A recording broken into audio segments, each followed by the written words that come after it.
من شرور له فلا مضل له ومن يضلله فلا هادي له وأشهد أن لا إله إلا الله وحده لا شريك له وأشهد أن محمدا صلى الله عليه وسلم عبده ورسوله يا أيها الذين آمنوا اتقوا الله حق تقاته ولا تموتن إلا وأنتم مسلمون يا أيها الناس اتقوا ربكم الذي خلقكم من نفس واحدة وخلق منها زوجها وبث منهما رجالا كثيرا ونساء واتقوا الله الذي تساءلون به والأرحام إن الله كان عليكم رقيبا يا أيها الذين آمنوا اتقوا الله وقولوا قولا سديدا يصلح لكم أعمالكم ويغفر لكم ذنوبكم وإلى رسوله فقد فاز فوزا عظيما ألا إن أصدق الكلام كلام الله وخير الهدي هدي محمد عليه الصلاة والسلام وشر الأمور محدثاتها وكل محدثة كل بدعة ضلالة وكل ضلالة في النار حياكم الله جميعا en cette soirée du mercredi 9 Rabi' al-Awwal 1436 de l'Hégire correspondant 31 décembre 2014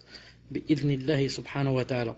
Donc vous avez remarqué que je pense wallahu ta'ala alam que à cause du réveillon ou de Noël ou quelque chose comme ça, donc on a mis la plupart de ceux qui sont dans le salon vert. Je pense que c'est comme ça dans les autres salons, wallahu alam.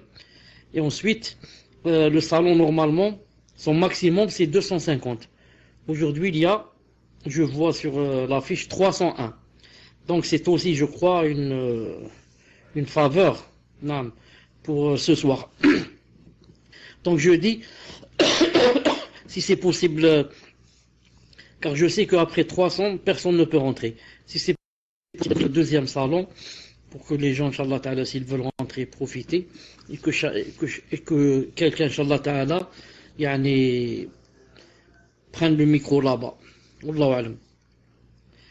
Donc je dis, nous sommes, Inch'Allah Ta'ala, avec le 8e cours de Sharh al-Sunnah, de l'imam al-Barbahari, rahimahullah Ta'ala.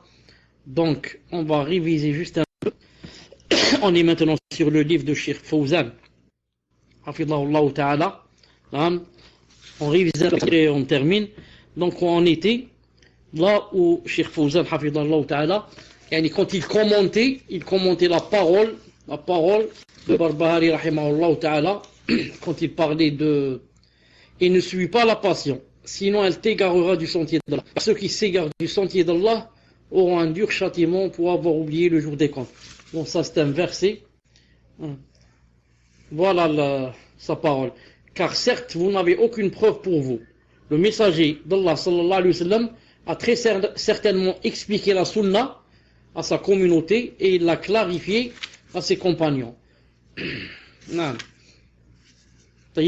Pour Cheikh Fawzan avait cité, si vous vous rappelez, le hadith du prophète sallallahu alayhi wa sallam.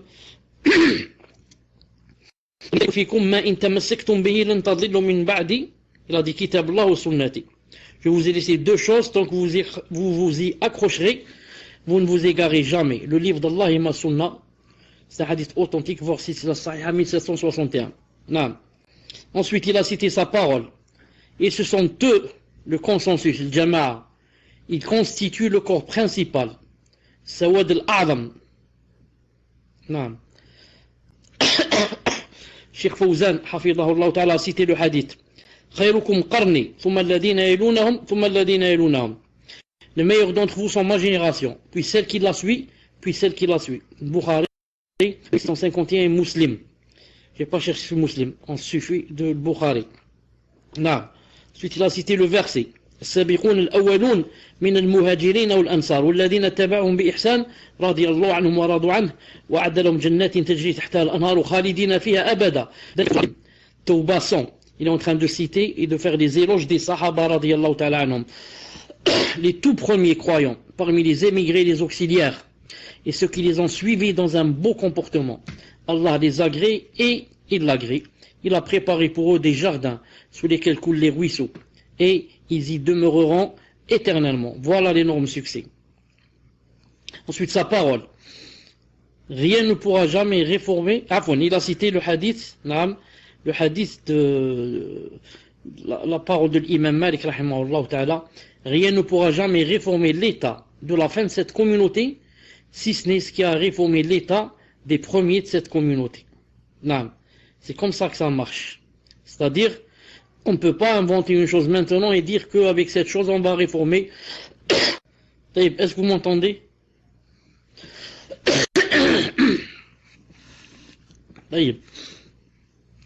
Je disais que rien ne peut réformer la communauté maintenant, si ce n'est qu'on la réforme par quoi?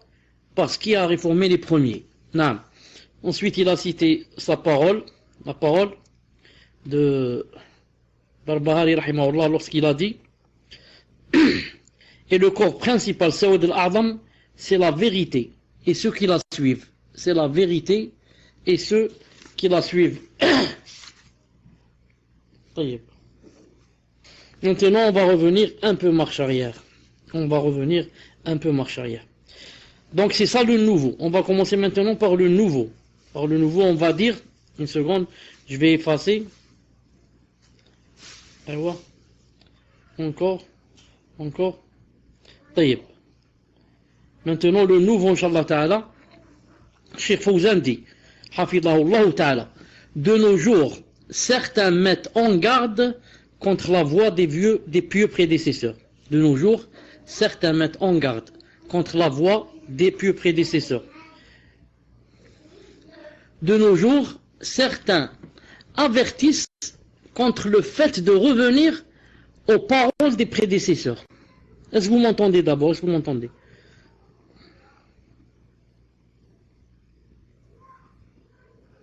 Alhamdulillah. De nos jours, certains avertissent contre le fait de revenir aux paroles des prédécesseurs, prétendant que leur époque est révolue. Ils mettent donc en garde contre ce sur quoi étaient les salafs et encouragent l'innovation religieuse. La religion a été restreinte divinement et se base sur le suivi et non l'innovation. Cheikh Fawzan dit, la religion a été restreinte divinement et se base sur le suivi et non sur l'innovation. L'innovation n'est permise que dans l'industrie et ce qui est bénéfique à cette vie. Quand Cheikh dit, Hafidahullah Ta'ala, l'innovation n'est permise que dans l'industrie, ça veut dire l'industrie et ce qui lui ressemble. L'innovation dans l'industrie, dans la mécanique, dans l'agriculture, dans la pêche, dans tout cela, c'est bénéfique. Mais en ce qui concerne la religion, plus peut y être ajouté après la mort du Messie sallallahu alayhi wa sallam, avec sa mort sallallahu alayhi wa sallam. Nous n'avons donc qu'à suivre. Sans rien introduire de nous-mêmes en disant c'est ce qui correspond à notre époque. Beaucoup de gens disent comme ça. Il faut entrer des choses dans la religion, pas dans la vie. Et ils disent c'est ce qui correspond à notre époque. C'est un peu. On demande d'ouvrir le salon bis. Donc, qui est le propriétaire de ce salon bis? Barakallahu fikum. Je dis, donc, certains, qu'est-ce qu'ils font? Ils ajoutent des choses dans la religion et ils te disent, c'est ce qui correspond à notre époque. C'est comme si un peu, la femme qui veut s'habiller comme elle veut, la femme qui s'habille comme elle veut, et elle dit quoi? Elle dit, la ghalib, c'est ce qui correspond à notre époque. Non. Elle s'habille comme elle veut, elle met peut-être même un pantalon serré, et un petit foulard sur la tête, et elle dit, c'est ce qui correspond à notre époque. Je dis, ce qui correspond à notre époque, a été cité déjà par le prophète dans sa sunna, même à notre époque, et dans le Coran, dans le livre d'Allah subhanahu wa ta'ala. À la rigueur, si quelqu'un fait quelque chose qui ne convient pas, à la rigueur qu'il reconnaisse et qu'il dise, moi, je sais que c'est pas comme ça, la façon de s'habiller, mais je demande à Allah Ta'ala pardon. Ma foi est faible, ou bien j'ai des pressions, ceci ou cela. Mais de dire, de trouver comme ça des excuses, en voulant faire changer le din, et en disant que c'est maintenant, voilà ce qui doit convenir, ça, Allah subhanahu wa ta'ala ne l'aime pas.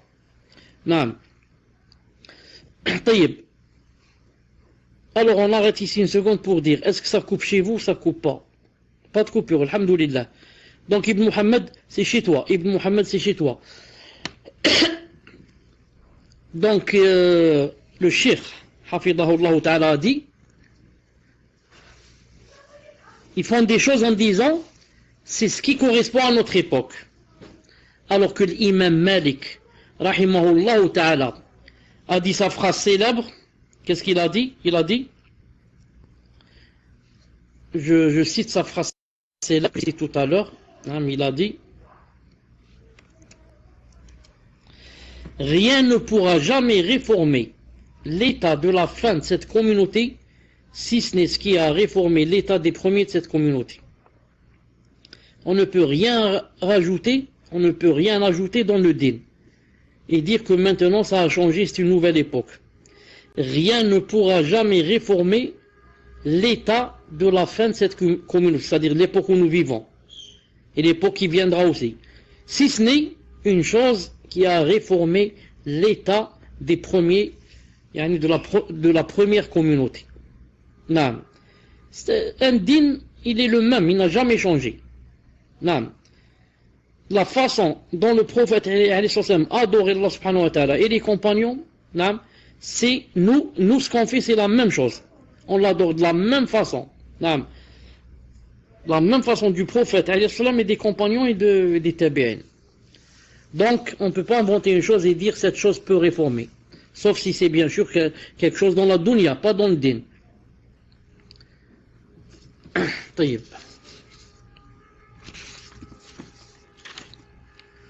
Il a dit, ce qui réforma son début est le livre d'Allah Azza wa Jal et la sunna du messager sallallahu alayhi wa sallam.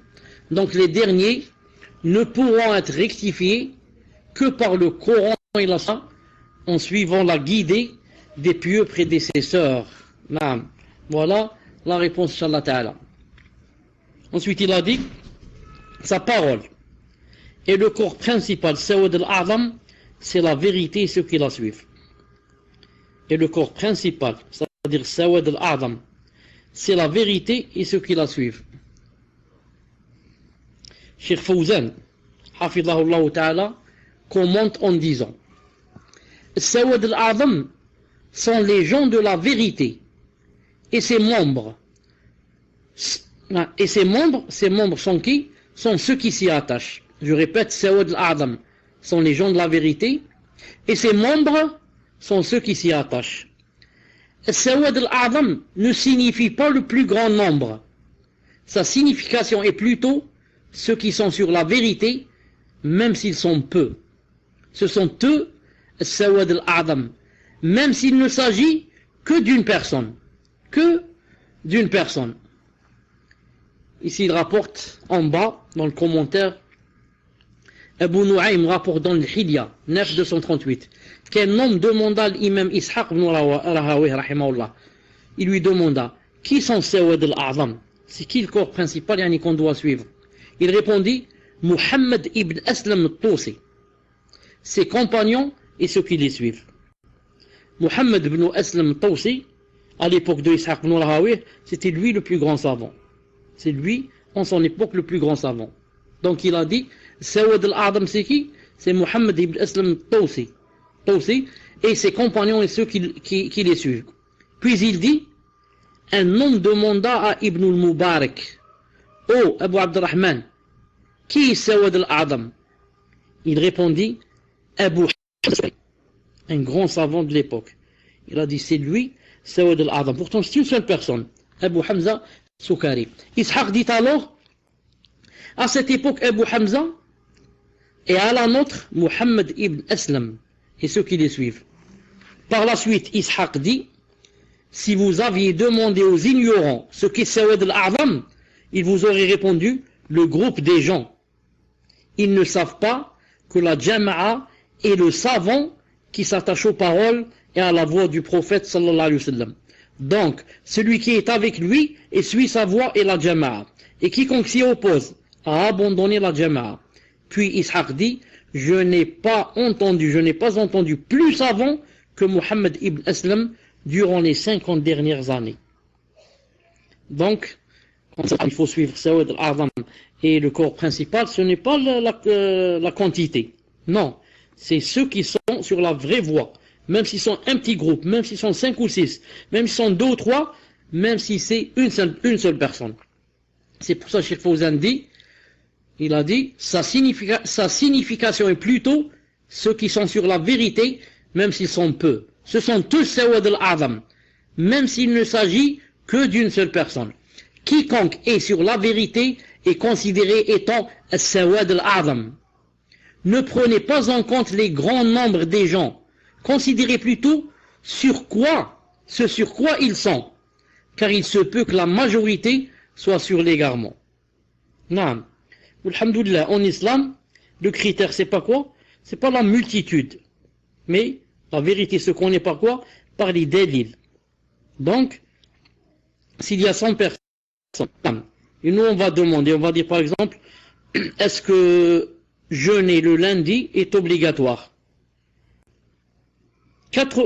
Ensuite, je vais dire, qui dit c'est obligatoire? Parmi les 100, 90 vont lever leurs mains. Ou 99 vont lever leurs mains comme quoi c'est obligatoire. Ensuite, je dis, qui dit c'est surérogatoire? Nafila. Une seule personne lève la main. Vous allez voir ici, vous avez vu ici, que c'est cette personne qui a quoi? Qui est sur la vérité. C'est elle qu'on doit suivre. C'est elle Sawad al-Adam. Pour les 9, ils se sont trompés. La vérité, son critère, c'est pas la multitude des gens. Ici, on n'est pas dans un parlement. Dans un parlement, c'est la majorité qui a quoi? C'est la majorité qui a le haq, qui a la vérité. C'est-à-dire qui a le haq. Voilà, c'est elle qui a le droit, disons. En islam, non. En islam, on ne voit pas le grand nombre, mais on voit le délil. On voit le délil. Regardez déjà Allah subhanahu wa ta'ala ce qu'il a dit dans le Coran. Il a dit, Al-An'am 116, وَإِن تُطِعْ أَكْثَرْ مَنْ فِي الْأَرْضِ يُضِلُّوكَ عَنْ سَبِيلِ اللَّهِ. Ya Muhammad, et si tu obéis à la majorité de ceux qui sont sur la terre, ils t'égareront du sentier d'Allah. Verset très clair, Al-An'am 116. Et si tu obéis à la majorité de ceux qui sont sur la terre, qu'est-ce qu'ils vont te faire? Ils vont t'égarer du sentier d'Allah. Subhanallah, la majorité, qu'est-ce qu'elle fait? Elle égare. Sors dans la rue, sors dans la rue et commence à compter. Commence à compter. Commence 1, 2, 3, 4, 100 personnes. Ensuite, demande à ces 100 personnes, demande-leur par exemple, qu'est-ce que je dois faire? Qu'est-ce que vous me suggérez? Tu vas voir s'ils vont te suggérer de suivre l'islam, de suivre le din, ou d'adorer Allah. Tu vas voir. C'est tout à fait le contraire. Donc, nous, alhamdoulilah, on ne suit pas la majorité. Allah Ta'ala dit la majorité de ceux qui sont sur la terre. Si tu vas les suivre, ils vont t'égarer. Et ensuite, Allah subhanahu wa ta'ala dit aussi, وَمَا أَكْثَرُ النَّاسِ وَلَوْ حَرَسْتَ بِمُؤْمِنِينَ. Youssouf 103. Et la plupart des gens ne sont pas croyants malgré ton désir ardent. C'est-à-dire, Ya Muhammad, malgré ton désir ardent, que la plupart des gens deviennent croyants, ils ne le sont pas.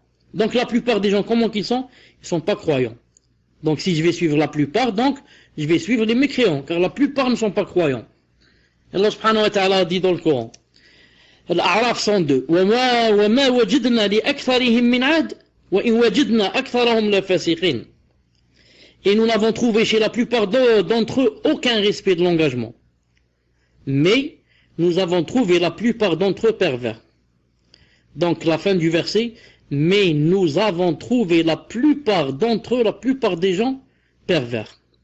Subhanallah al-Azim. Donc la plupart, en islam, alhamdoulilah, on ne suit pas quoi? On ne suit pas la plupart. Et Allah subhanahu wa ta'ala dit aussi, Al-Ma'ida 49, وَإِنَّ كَثِيرًا مِنَ النَّاسِ لَفَاسِقُونَ. Beaucoup de gens, certes, sont des pervers. Subhanallah. Beaucoup de gens, certes, sont des pervers. Donc vous me poussez maintenant à ce que je suive la multitude. Je suive beaucoup de gens. C'est pas comme ça. Je suis celui qui est sur la voie droite, même s'il est tout seul. Même s'il est tout seul. Tu peux trouver une ville, dans une ville, il n'y a qu'une personne qui est sur la voie, les autres sont des égarés. Donc cette personne, on l'appelle Sawad al-A'zam, c'est le corps principal. C'est à cette personne que je dois yani, m'attacher à elle pour qu'elle me montre yani, le droit chemin. Et tous les autres, je dois quoi? Je dois les fuir. Je dois les fuir. Je dis donc, Fawzan, hafidhahullah ta'ala, ne vous faites donc pas duper par le plus grand nombre de personnes. Elles ne devraient être suivies que si elles sont sur la vérité. Ceux qui sont sur la vérité sont la jama'a. La jama'a, le groupe sauvé. Quel que soit leur nombre. Le critère est ce sur quoi ils sont. S'agit-il de la vérité ou du faux? S'il s'agit de la vérité, ils seront alors la jama'a, même s'ils ne sont qu'une seule personne. Et s'il s'agit du faux, ce sera l'égarement, même si de nombreuses personnes le suivent. Non. Ensuite, sa parole. Ainsi, quiconque s'oppose aux compagnons du messager d'Allah Azza wa Jal dans n'importe quel aspect de la religion, c'est cru. Cheikh Fawzan, hafidhahullah ta'ala, dit, le verbe kafara, mécru, kafara, peut signifier la mécréance mineure ou majeure, suivant le niveau d'opposition. Alors sa parole aura certainement mécru ne signifie pas la mécréance majeure qui fait sortir en tout cas du sein de l'islam. Mais il se peut que ce soit le cas ou que ce soit de la mécréance mineure. Ce qui est important à noter est que s'opposer au salaf est de la mécréance. Il peut s'agir de mécréance mineure ou majeure selon le degré d'opposition. Al-Muhim, règle générale, s'opposer à eux, c'est de la mécréance. Maintenant, on va voir. Est-ce que tu as fait de la petite mécréance ou de la grande? Ça dépend de toi. Ou, il dit, il se peut que la signification soit qu'il s'oppose à eux initialement en peu de choses, puis, petit à petit, il renie la religion complètement. Son opposition l'amène à la mécréance. Si son opposition persiste, il se dirigera vers la mécréance majeure dont le résultat sera sa sortie du sein de la religion. Le diable, les passions et l'âme qui ordonnent le mal le tromperont graduellement jusqu'à ce qu'il sorte de l'islam. Jusqu'à ce qu'il sorte de l'islam. Hafidallah Cheikh al-Fawzan, ça, c'est ce qu'a dit Cheikh al-Fawzan, hafidallah ta'ala. Taïb. Maintenant, on va voir ce que dit Cheikh Rabi, hafidallah ta'ala, dans sa parole. Et ce sont eux le consensus, le jama'a. Ils constituent le corps principal. Sawad al-Adam. Vous vous rappelez, qu'a dit Cheikh Fawzan? Vous vous rappelez, il a dit que c'était pas une question de nombre, c'est une question de haqq. Je vois celui qui est sur la vérité, là le délit, je le suis. Je ne suis pas la majorité. Cheikh Rabi Hafidullah commente en disant, il dit يعني أن الصحابة هم الجماعة. Il dit, ça veut dire que les sahaba sont jama'a, ce sont eux le jama'a, le corps principal, ce sont eux le groupe. فمن خالفهم وقع في جاهلية وضلال. Quiconque va les contredire, alors il va tomber dans la jahiliya. Jahiliya, ou bien c'est l'époque anti-islamique avant l'islam, ou bien c'est le grand jahl, Wadalal, il va tomber aussi dans l'égarement. لأنه اتبع غير سبيل المؤمنين, parce qu'il n'a pas suivi le sentier des croyants. والله توعد من يتبعه غير سبيلهم. Alors Allah subhanahu wa ta'ala a menacé celui qui suit, c'est-à-dire un autre sentier que le sentier des compagnons. ثم إن أهل الحق هم الجماعة. Ensuite, sache que les gens de la vérité sont le jama'a, sont le groupe. نعم.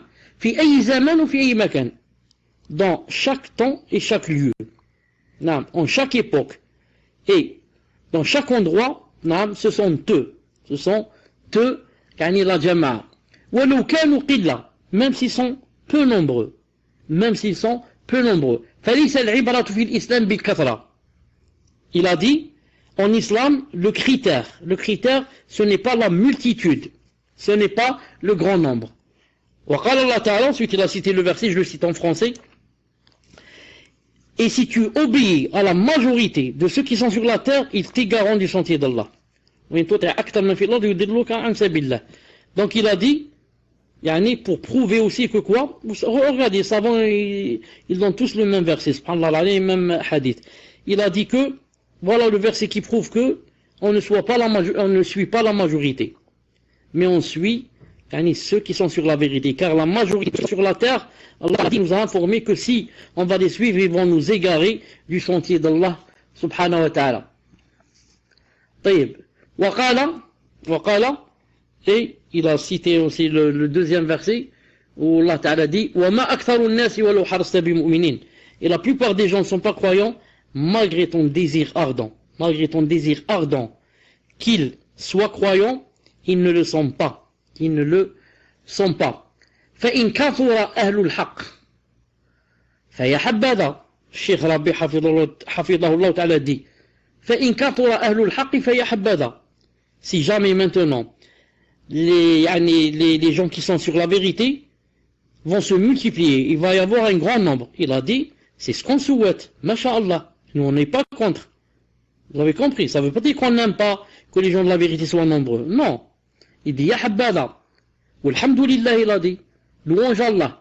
Lakin, la yuqalu abadan inna al-haqqa bikatra. Mais ce qu'on veut dire, c'est que on ne doit jamais dire que la vérité se connaît par la multitude. Que la vérité se connaît par la majorité. Comme dit beaucoup de gens de l'égarement.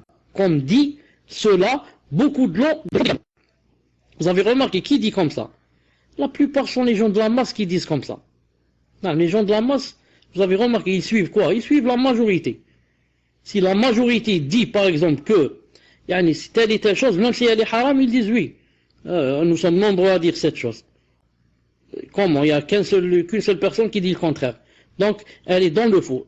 Pour eux, c'est comme ça, c'est absolu. Chez nous, non. Cette personne qui vous a contredit, peut-être que la vérité est avec elle. Laissez-nous voir, sur quoi elle se base. Et dites-nous, vous, sur quoi vous vous basez. Et on va voir. Il dit ici, وَقَدْ قَالَ رَسُولُ اللَّهِ صلى الله عليه وسلم عفوا فإن الإسلام هو الحق. Le critère en islam, c'est la vérité. وقد قال صلى الله عليه وآله وسلم il a cité le hadith en arabe بدأ الإسلام غريبا وسيعود كما بدأ غريبا فطوبى للغرباء. Hadith rapporté par Muslim. Il a cité le hadith du prophète islam qui a dit que l'islam a commencé étrange et il redeviendra étrange et bienheureux. Alors annonce la bonne nouvelle aux étrangers. Donc l'islam qui a commencé étrange, qu'est-ce que ça veut dire? Étrange parce qu'on n'est pas nombreux. Non. Quand quelqu'un ramène dans sa ville, par exemple, une chose nouvelle, il devient étrange. Par exemple, une coupe de sa façon de se coiffer ou sa façon de s'habiller. C'est étrange cette façon de s'habiller ou de se coiffer est étrange. Mais, s'ils étaient nombreux, maintenant 80% de la ville s'habille ou se coiffe de la même façon. Ce n'est plus quelque chose d'étrange. On s'est habitué. Ça. Donc ça prouve que pour être étrange, il faut être peu, il ne faut pas être nombreux. Donc l'islam, comment il a commencé? Étrange. Non.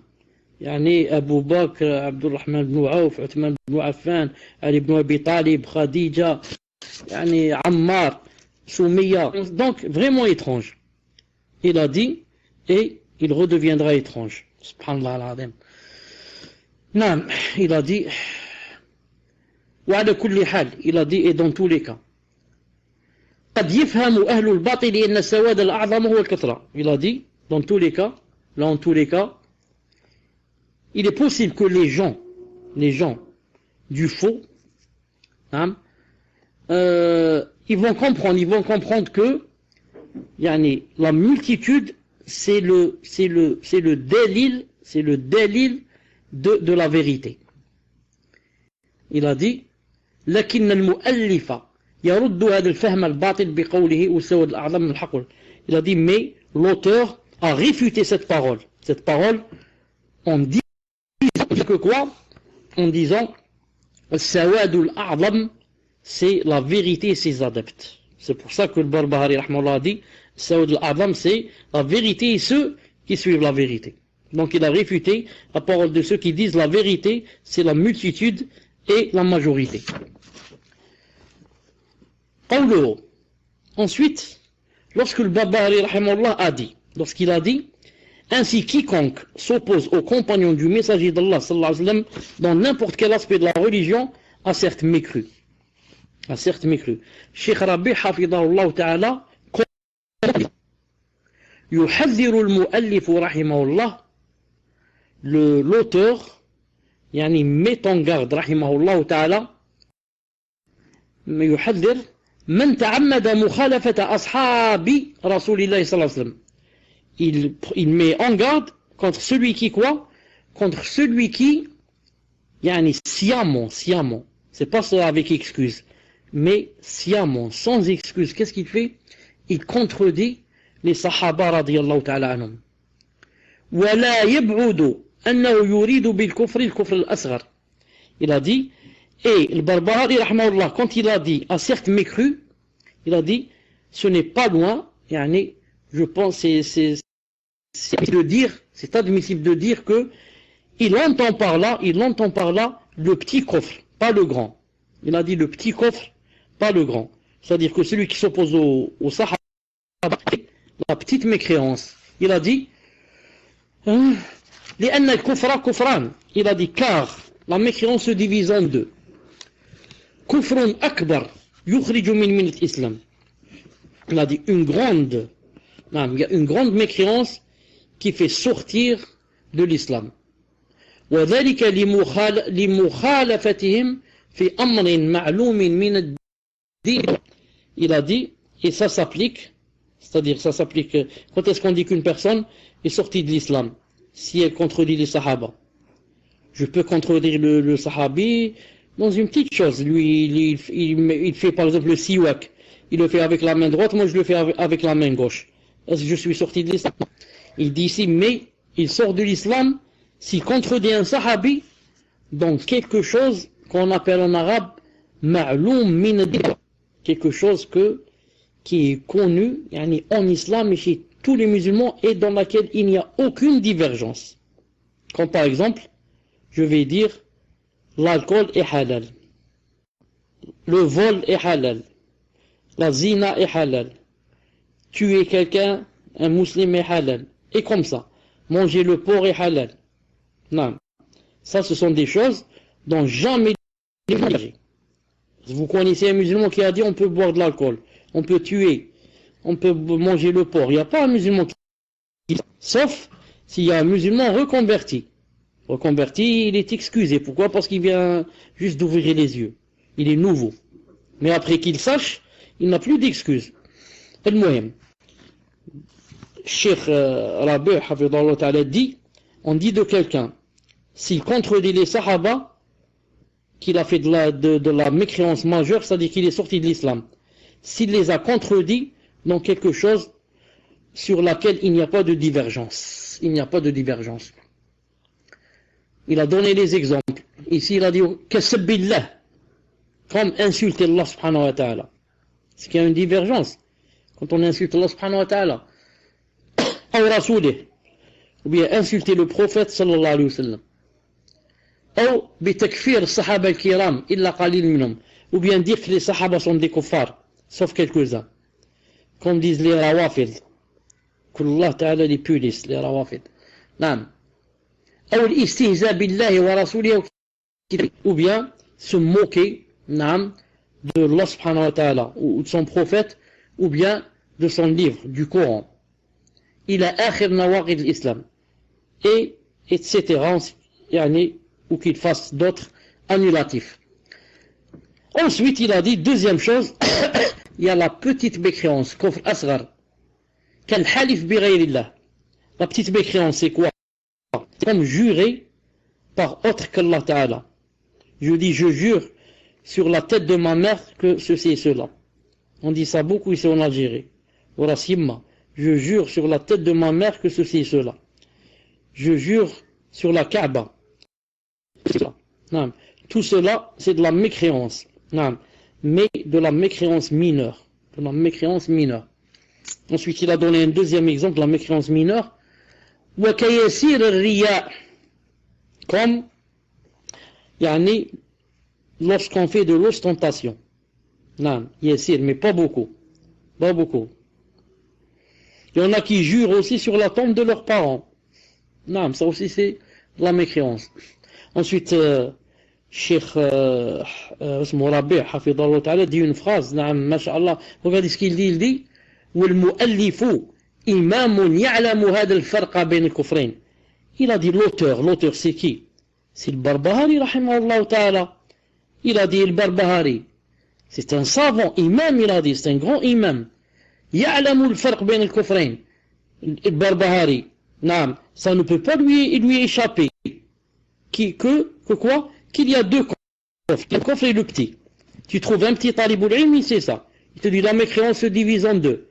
Le shirk se divise en deux. L'hypocrisie se divise en deux. Naam, grand et petit.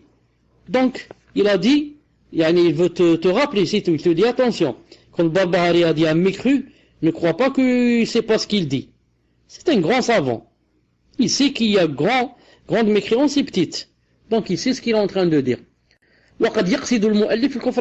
Et que peut-être que l'auteur est en train de parler peut-être des deux mécréances, la grande et la petite, d'après les sabab et les causes et ce qu'il y a en la personne. Car toi tu peux dire une phrase et moi je peux dire une phrase, on dit la même phrase. Et pour moi, je suis sorti de l'islam et toi tu n'es pas sorti de l'islam. Pourtant on a dit la même phrase. Pourquoi? Cela dépend de ce qu'il y a aussi dans les cœurs. Cela dépend aussi. Et cela dépend aussi des causes qui nous ont poussés. Moi j'ai dit une phrase. Je ne reconnais pas par exemple le statut de l'alcool. Je sais que l'alcool est haram. Et je me lève comme ça, je dis l'alcool est halal. L'alcool est halal. Je suis sorti de l'islam. Et toi, tu te lèves, tu dis l'alcool est halal. Tu n'es pas sorti de l'islam. Pourquoi? Peut-être que tu ne savais pas, tu es un reconverti. Tu ne sais pas encore que ça fait sortir de l'islam le fait de dire comme ça. Donc toi tu es excusé, moi je ne suis pas excusé. Non. Voilà ce qu'a voulu dire Cheikh Rabi' Hafidhahullah Ta'ala. Maintenant on va passer à ce qu'a dit Cheikh Rajihi Hafidhahullah Ta'ala. Non. Il a dit, attendez, je tire le fichier. Dites-moi, ça fait combien de temps qu'on fait le cours? J'ai pas vu. 38 minutes. معلش مازال شوية. On va voir ce qu'a dit Rajihi Hafidhahullah Ta'ala. Non. Une seconde.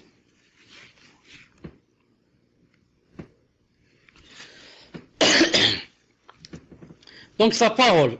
Non. Sa parole.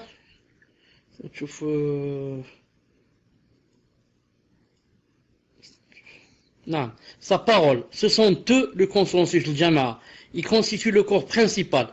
C'est-à-dire Sawad al-A'zam. Cheikh Rajihi Hafidhahullah Ta'ala commente en disant. Commente en disant. Il a dit والسواد الأعظم يكثرون ويقلون والسواد الأعظم يكثرون ويقلون. Il a dit le corps principal qu'on appelle nous la jama'a, il a dit ça se multiplie, des fois ça devient nombreux et ça devient peu. Ça dépend des moments et des endroits, etc. Donc ça grandit, ça devient petit, si je puis dire. Et ça, se restreint. Il a dit, فَفِي عَهْدِ النَّبِي صلى الله عليه وسلم. Il a dit, autant du prophète sallallahu alayhi wa sallam, autant du prophète sallallahu alayhi wa sallam, ce sont les sahaba qui étaient le corps principal, qui étaient le sawad al-a'zam. Naam. طيب. نشوف الفيشي هذا يبوج beaucoup, une seconde. Une seconde.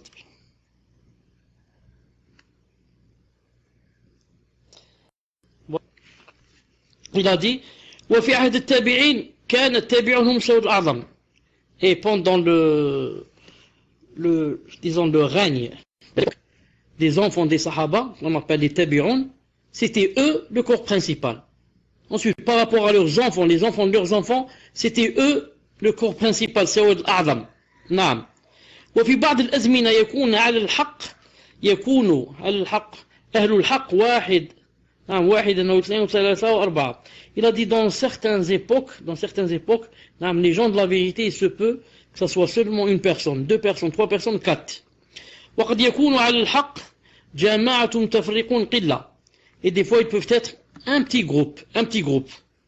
فيكون في هذا البلد أفراد وفي هذا البلد أفراد وفي هذا البلد أفراد. Des fois ça arrive que, il a dit que les gens de Jama'a, le corps principal, des fois c'est qui? Il a dit c'est un petit groupe dans une ville, un petit groupe dans une ville, un petit groupe dans une ville. Il a dit فهم الحق وهم سواد الأعظم. Ce sont eux la vérité, ce sont eux le corps principal. وفي آخر الزمان وفي وقت الفتن وقبيل خروج الدجال يجتمعون في الشام. Ensuite il a dit tous ceux-là qui sont un groupe ici, un groupe là, un groupe ici, un groupe là, un groupe ici, un groupe là. Il a dit à la fin des temps, juste avant la sortie du Messie Dajjal, l'Antéchrist, il a dit ils vont, ces petits groupes, ces groupuscules là, ils vont quoi? Il a dit ils vont se grouper au Sham. Au Sham, vous connaissez le Sham, c'est la Palestine, c'est le Liban, c'est la Syrie. Non, tout ça s'appelle le Sham. وأهل السواد الأعظم هم الطائفة المنصورة. Il a dit, et ces gens dont on est en train de parler, qu'on appelle Sawad al-A'zam, le corps principal, ce sont eux le groupe sauvé. Le groupe, c'est le hadith, qu'il y a un groupe qui sera sauvé. Et quand le prophète dit, c'est le groupe sauvé, ou bien que nous on dit d'une personne, par exemple, qu'elle fait partie du groupe sauvé, ça veut dire qu'il sera sauvé ici-bas et dans l'au-delà. Ici, il sera sauvé des bid'ah et des égarements et des innovations. Et dans l'au-delà, il sera sauvé de l'enfer. C'est pour ça qu'on dit de cette personne, de ce groupe, c'est un groupe sauvé. Naam. Il a dit le groupe sauvé, hum ahlul haqq, ce sont les gens de la vérité. Wa ahlus sunnah, les gens de la sunna. Wa humul jama'a, ce sont le groupe. Wa qad yakunu al-insanu min ahli sunnati wal jama'ati wa huwa muzari'. Écoutez bien ça, c'est très important. Il se peut qu'une personne soit des gens de Ahl Sunnah. Attendez, vous me confirmez si vous m'entendez. Je ne sais pas si je suis connecté ou là. Entendez, alhamdoulilah. Cheikh dit une phrase qui m'a plu beaucoup. Il a dit, il se peut que quelqu'un fasse partie de Ahl Sunnah ou Jama'a alors que c'est un agriculteur. C'est un agriculteur, un fermier, quelqu'un qui travaille dans une ferme, il a une terre, il la cultive. Et il fait partie de Al-Sunnah ou Jama'a. Ou tajir, ou bien un commerçant. Ou jazzar, ou bien un boucher. Naam. Ou sabbak, ou bien un plombier. Bon, dommage pour Fawzi, il n'a pas cité un boulanger. Il a dit un plombier. C'est tout. نعم. وقد يكون محدثا. نعم. وقد يكون. Dit ces personnes, l'agriculteur, le plombier, le boucher, le commerçant, il a dit, il se peut qu'il soit quoi? Un muhaddith, qui connaissent bien les hadiths, masha'Allah. Il se peut qu'il soit un faqih, quelqu'un qui connaît bien la sharia, il connaît le fiqh, il connaît le halal, il y a des gens qui sont comme ça, mais faut dire que Cheikh Hafidahullah Ta'ala est en train de parler de gens qui l'agriculture, ou bien la boucherie ici, ou bien le commerce, plomberie, ne sont pas des choses qui habitent dans leur cœur, mais des choses qu'ils détiennent dans leurs mains. Ils font ces choses juste pour pouvoir avoir de quoi manger. Voilà, Jazakallah khair, Imam Al-Albani, c'était un Imam Al-Albani, horloger.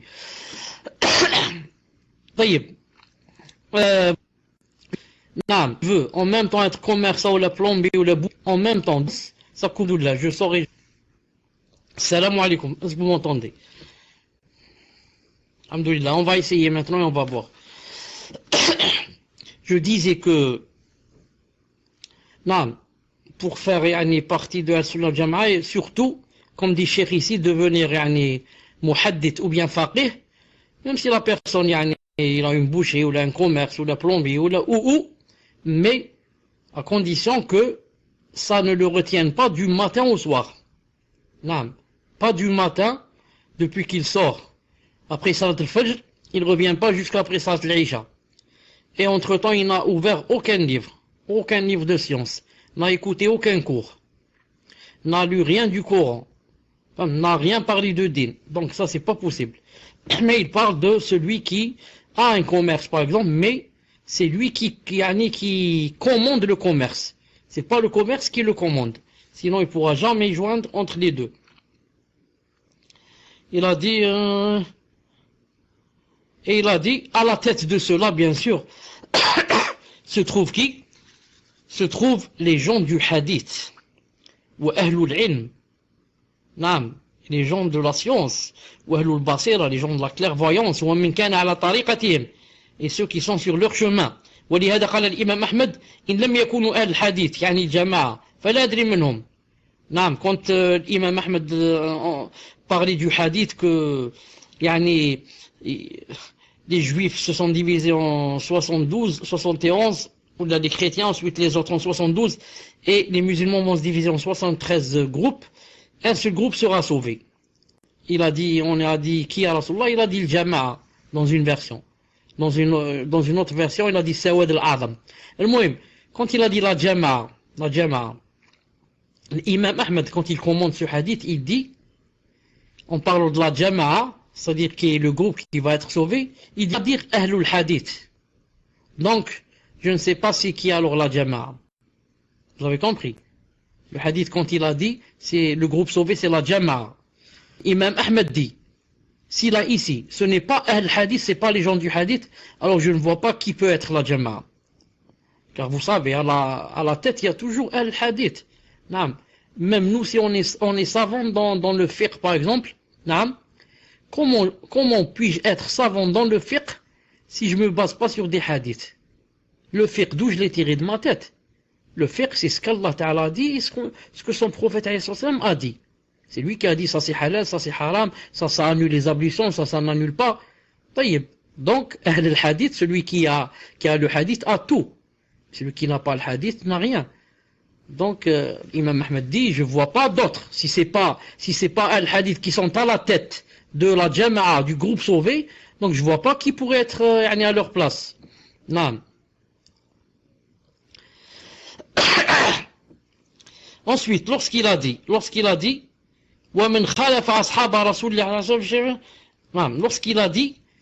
que quiconque s'oppose aux compagnons du messager sallallahu alayhi wa sallam dans quelque affaire de la religion a mécru. Maintenant, Cheikh Raji'i veut faire un commentaire sur a mécru. Il a dit وَهَذَا كَلَامٌ مُجْمَلٌ مِنَ الْمُؤَلِفِ رحمه الله. Il a dit ça, ce que vient de dire ici l'auteur, c'est quelque chose de général. نعم أن من خالف رسول الله صلى الله عليه وسلم في أمر من أمور الدين فقد كفر. Que quiconque a contredit le prophète dans une des choses est devenu kafir. لأنه إذا خالف في أمر من أمور الاعتقادية بأن فعل نقيض من نواقض الإسلام, il a dit car s'il va le contredire dans une chose de la aqida, comme par exemple qu'il fasse un annulatif de la aqida, أو أشرك في العبادة, ou bien il fait un shirk dans l'adoration, أو أنكر أمرا معلوما من الدين بالضرورة, ou bien il va renier quelque chose connu sans divergence, comme on a dit tout à l'heure. Il va renier, par exemple, le statut de l'interdiction de l'alcool. Il va le renier, il va dire c'est permis l'alcool. Il a dit dans ce cas, bien sûr, il est devenu kafir. Il a dit, mais il se peut que sa mécréance soit une petite mécréance. Il se peut que l'auteur ici est en train de parler de la petite mécréance. Comme la personne qui jure avec autre qu'Allah subhanahu wa ta'ala. Ou bien comme la personne qui va quoi? qui va dénigrer la généalogie de quelqu'un par exemple, ou bien qui va se lamenter pour un mort.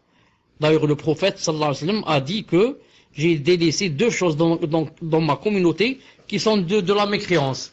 Mais il parlait de la petite mécréance. La première c'est quoi? Le fait de dénigrer la généalogie de quelqu'un. Hein? Tu trouves des gens qui n'ont rien à faire que de quoi? Que de parler sur les gens. Et celui-là, c'est qui son père et quand est-ce que sa mère s'est mariée, avec qui? Moi, je me souviens pas qu'elle s'est mariée, comme ça, jusqu'à arriver à dire que c'est un fils de zina. Donc, ils veulent arriver que cet enfant, est né hors mariage. Donc, ils veulent dénigrer la généalogie de quelqu'un, a'udhu billah. Naam. Et la deuxième mécréance, toujours la petite, niyahatu al-mayyit. Se lamenter au sujet d'un mort et crier, naam, à haute voix, aïe, aïe, aïe, aïe, comme ça, à cause du sinon pleurer n'est pas interdit. Pleurer prouve que, alhamdoulilah, notre cœur n'est pas mort. Si quelqu'un de très proche de toi, père, mère, fils, fille, frère, sœur, ce sont ceux-là les très proches, meurt et tu ne pleures pas, alors vraiment, ton cœur, c'est de la pierre. Vraiment, ton cœur, c'est de la pierre, a'udhu billah. Bon, maintenant, il y a une chose. Il se peut que je ne pleure pas pour mon frère, car il est mort dans la mécréance. Il se peut, naam. Il se peut que je pleure pas pour mon frère, qui n'arrêtait pas d'insulter Allah toute la journée. Naam. Et malgré cela, il est possible que je pleure. Même s'il est mort en kafir. Pourquoi? La peine qu'il me fait. La peine, je dis, qu'est-ce qu'il a raté, miskin, le pauvre. Naam. Comme j'aime le bien pour moi, pour lui aussi j'aurais aimé qu'il soit comme moi, qu'il soit musulman, qu'il meure, Inch'Allah, sur l'iman. Mais, qaddarallah ma shafa'al. Naam.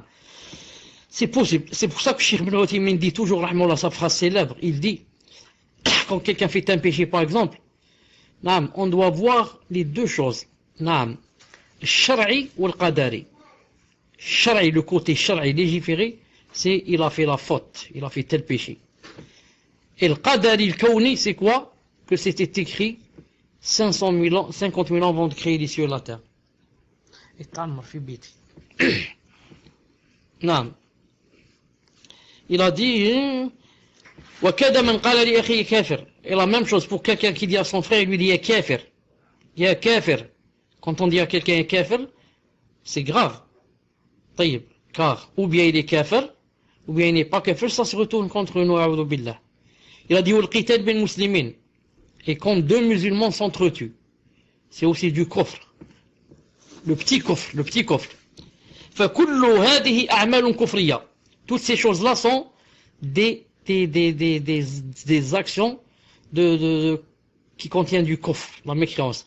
لكنها لا تخرج من ملة. Mais ça ne fait pas sortir de l'islam. وقد يكون دون ذلك فيكون مخالفة. Et des fois, c'est même pas de la mécréance. On peut faire une chose qui n'est même pas de la mécréance, c'est tout juste mukhalafa, tout juste contradiction et péché. فكلام المؤلف نعم مجمل ليس على إطلاقه وفيه تفصيل. Donc ce qu'a dit ici l'auteur quand il a dit la mécru, il a dit on ne le prend pas comme ça dans sa globalité, mais il faudrait le décortiquer pour voir qu'est-ce qu'il entend par là. فإن المخالفة قد تكون كفرا أكبر وقد تكون كفرا أصغر. Il a dit quand on fait une contradiction à la charia, ça peut être de la grande mécréance, ça peut être de la petite mécréance. وقد تكون بدعة, et ça peut être une bid'a, وقد تكون معصية, et ça peut être juste un péché. Voilà, Inch'Allah Ta'ala, pour la parole de Al-Barbahari rahimahullah Ta'ala, que celui qui s'oppose aux Sahaba a fait de la mécréance. On s'arrête, Inch'Allah Ta'ala, ici. Subhanak Allahumma bihamdik. Ashhadu an la ilaha illa ant. Astaghfiruka wa atubu ilayk. Assalamu alaikum wa rahmatullahi wa barakatuh. Donc, la première question, cher. Allah vous accorde Al-Firdaus. Ma question porte sur les premiers cours que vous avez fait sur ce livre où vous parliez des Khawarij. Ma question est, j'aimerais savoir, selon la sunna authentique, quel est le statut des captifs de guerre.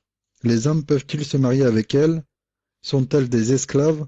Je pose cette question car le groupe égaré Daesh, qu'Allah leur brise le dos, se permettent d'acheter des filles, de les violer, etc. Barakallahu fikum pour votre réponse. Tfadal, Cheikh. Bismillah ar-Rahman ar-Rahim, wa salatu wa salam ala ashraf al-mursalin. Taïb. Pour les captives en islam, les captives, naam, il faut que ça soit des captives, de guerre, de mécréants, pas de musulmans. C'est pour ça que Ali ibn Abi Talib, radiyallahu ta'ala anhu, yani, quand il a parlé des Khawarij, il a dit que quand on lui a demandé est-ce que ce sont des kuffars, il a dit, yani, la nujahiz ala, yani, jurhahum. C'est-à-dire qu'il a dit que si c'était un kafir, naam, yani, j'aurais pu, quand il y a quelqu'un blessé, je continue à le tuer. Naam. Et qu'il a dit qu'on ne prenait pas leur nisa'ahum, la nusbi nisa'ahum. Il a dit leurs femmes, elles ne deviennent pas pour nous des captives. Il a dit voilà une preuve, ce ne sont pas des kuffars. Donc pour que la captive, pour que l'homme puisse yani, se marier avec elle, ou alors la prendre comme esclave, il faudrait la première condition qu'elle soit quoi? Qu'elle soit yani, que la guerre soit entre des musulmans et des kuffars. Des musulmans et des kuffars. Et ensuite, c'est pas le musulman qui prend qui il veut comme captive. Mais les captifs sont distribués. C'est le chef de la guerre, naam, qui décide si tu en prends ou tu n'en prends pas, ou une ou deux, et comme ça. Naam. Mais la grande condition, la plus grande, c'est que ça soit entre les musulmans et les kuffars, et non pas entre les musulmans eux. Ensuite, pour Daesh, pour quelqu'un qui a de clairvoyance, juste un peu, ça lui suffit pour savoir qu'ils sont dans le faux, que aucun savant dans le monde actuel n'est avec eux. Aucun savant connu, de par sa science, de par sa piété, de par son ilm, que il a dit Daesh, c'est une secte ou là qui est sur la voie droite. Aucun. Et, comme a dit le prophète, Inna Allaha la yijma'u ummati ala dalala. Se trouve dans Sahih al-Jami', il a dit Hassan, qu'Allah Ta'ala jamais il ne groupe sa nation sur un égarement. C'est impossible que les savants tous se groupent contre Daesh et qu'ils soient eux dans l'égarement. Et Daesh sur la vérité, c'est pas possible. Naam, tfaddal. Salam alaikum wa rahmatullahi wa barakatuh. Dites-moi si ça coupe. Inch'Allah, de toute façon, Cheikh, j'ai juste une petite chose à dire. Donc il faudra patienter sur le ventilateur et juste après, je vais diffuser un audio. Et à ce moment-là, normalement, il n'y aura pas de problème de ventilateur, Inch'Allah. Donc je vais essayer en espérant que ça ne coupe pas. Ce que je veux dire, Bismillah ar-Rahman ar-Rahim, Alhamdulillah Rabbil Alamin, wa salatu wa salam ala nabiyyina Muhammad, wa ala alihi wa sahbihi ajma'in. Amma ba'd. Donc Cheikh, à plusieurs reprises, donc on a pu entendre des choses à votre rencontre, comme vous le savez, et notamment que vous n'êtes pas connu en Algérie. Vous n'avez pas de son. Alhamdulillah, donc je vais continuer pour les autres. Donc la dernière fois, il y a un frère qui m'a dit qu'il vivait en Algérie, et il n'a pas dit ça qu'à moi, et qu'il propageait qu'il avait rencontré Cheikh Azhar, et que ce dernier lui avait dit qu'il ne faisait pas Tazkiya à Cheikh Chalabi. Il propageait même cela sur Internet, et même dans la vraie vie. Donc ici, même en Algérie, il disait n'allez pas écouter Cheikh Chalabi, etc. Cheikh Azhar ne fait pas Tazkiya, etc. J'ai parlé en personne à Cheikh Azhar, il ne le renouvelle pas. Alhamdulillah, un bayan a été fait rapidement par Cheikh Azhar lui-même, qui a réfuté cela, comme tout le monde a pu l'entendre, donc dans l'audio qui a circulé sur Internet. Donc, je pense que tout le monde l'a entendu. Et j'ai envoyé alors cet audio au frère, mais il s'est entêté dans son mensonge en disant « Je n'ai pas que ça à faire d'écouter des audios ». Donc je lui ai dit « Écoute simplement la preuve de ton mensonge. Je ne te demande pas d'écouter des tomes, écoute juste 2 minutes qui prouvent ton mensonge. Et alors tu devras juste demander à Allah Ta'ala de te pardonner, car c'est grave ce que tu as fait. » Et je dis, en fait, c'est grave ce qu'il a fait, car en plus de mentir sur Cheikh Chalabi, lui porter préjudice à lui-même en tant que personne, il empêche des gens de profiter des cours. Il leur dit carrément, n'écoutez pas. Et donc, il y en a qui ont des shubuhat, surtout quand on vient, on leur dit, Cheikh Azhar, il met en garde contre Cheikh Chalabi. Ça pouvait porter à confusion certaines personnes, mais alhamdoulilah, Cheikh Azhar a fait un bayan. Et moi, je pensais qu'après la diffusion de l'audio de Cheikh Azhar, ça suffirait, et que donc il n'y aurait pas besoin d'autre chose dans la mesure où Cheikh a dit qu'il n'est pas seulement connu Cheikh Chalabi de Cheikh Azhar, mais également Cheikh Farkouz, Cheikh Al-Din et d'autres encore. Mais apparemment, ça n'est pas suffisant pour certains, car malgré cet audio, beaucoup de personnes continuent à dire que Cheikh n'est pas connu en Algérie, donc Cheikh Chalabi. Naam. Ils disent que Cheikh Chalabi n'est pas connu en Algérie, et donc les gens ne devraient pas l'écouter. Et donc en passant outre la parole de Cheikh Rabi', qui dit que c'est la science et les actes qui zakient la personne, Cheikh Al-Din, après avoir entendu toutes ces paroles de ces gens, a tenu à faire un bayan, que je vais vous diffuser tout de suite, bi'idhnillah. Et donc avant de vous diffuser cela, je voulais juste dire un conseil avant tout pour moi-même, mais en espérant que ce soit profitable à l'ensemble, qu'il faut vraiment faire attention aux colportants des paroles ou des rumeurs. Car comme l'a dit le prophète ﷺ, il suffit à la personne d'être considérée comme menteur, pour être considérée comme menteur, de rapporter tout ce qu'elle entend. Et le prophète ﷺ a aussi dit, et l'homme prononce sûrement une parole provoquant la colère d'Allah sans lui donner une importance, et voilà qu'elle le fait plonger dans l'enfer. Rien que par une seule parole, la personne peut être plongée en enfer alors qu'elle n'y porte même pas donc d'importance. Et Mu'adh ibn Jabal, radiallahu ta'ala anhu, le compagnon qui est connu, a questionné le prophète sallallahu alayhi wa sallam, il lui a dit, Ya Rasulallah, est-ce qu'on devra rendre compte de nos paroles? Alors le prophète sallallahu alayhi wa sallam lui a dit, que ta mère te perde, ya Mu'adh. Les gens seront-ils jetés sur leur visage en enfer pour d'autres raisons que ce que leur langue va récolter? Donc, pour montrer les méfaits de la langue, à quel point peut porter préjudice à la personne. Et là, la dernière parole, juste avant de diffuser cette parole de Cheikh Azz-Din, Hafidahullah, je tenais justement à faire dua pour Cheikh Azz-Din et lui demander à Allah Azza wa Jal qu'il le préserve dans le haqq et de lui accorder une part de la récompense annoncée par le prophète ﷺ lorsqu'il a dit « Celui qui défend l'honneur de son frère alors qu'il est absent, c'est un devoir pour Allah que de l'affranchir du feu. » Donc même si Cheikh maintenant est présent, on demande à Allah Azza wa Jal qu'il accorde cette récompense à Cheikh Azz-Din ainsi qu'aux shuyukh ensemble qui se battent chaque jour dans la da'wa pour Allah Azza wa Jal. Et donc je vais laisser le micro juste une seconde, le temps de mettre les stéréomix pour diffuser la parole de Cheikh Azz-Din, d'abord en arabe et après bi'idhnillah Azza wa Jal il y aura une traduction. Jazakumullahu khairan. Bismillahir Rahmanir Rahim, alhamdulillahi rabbil alamin, wassalatu wassalam ala man arsalahu Allahu rahmatan lil alamin, نبينا محمد وعلى آله وصحبه وسلم تسليما كثيرا. فهذه الشهادة التي أدلي بها بتاريخ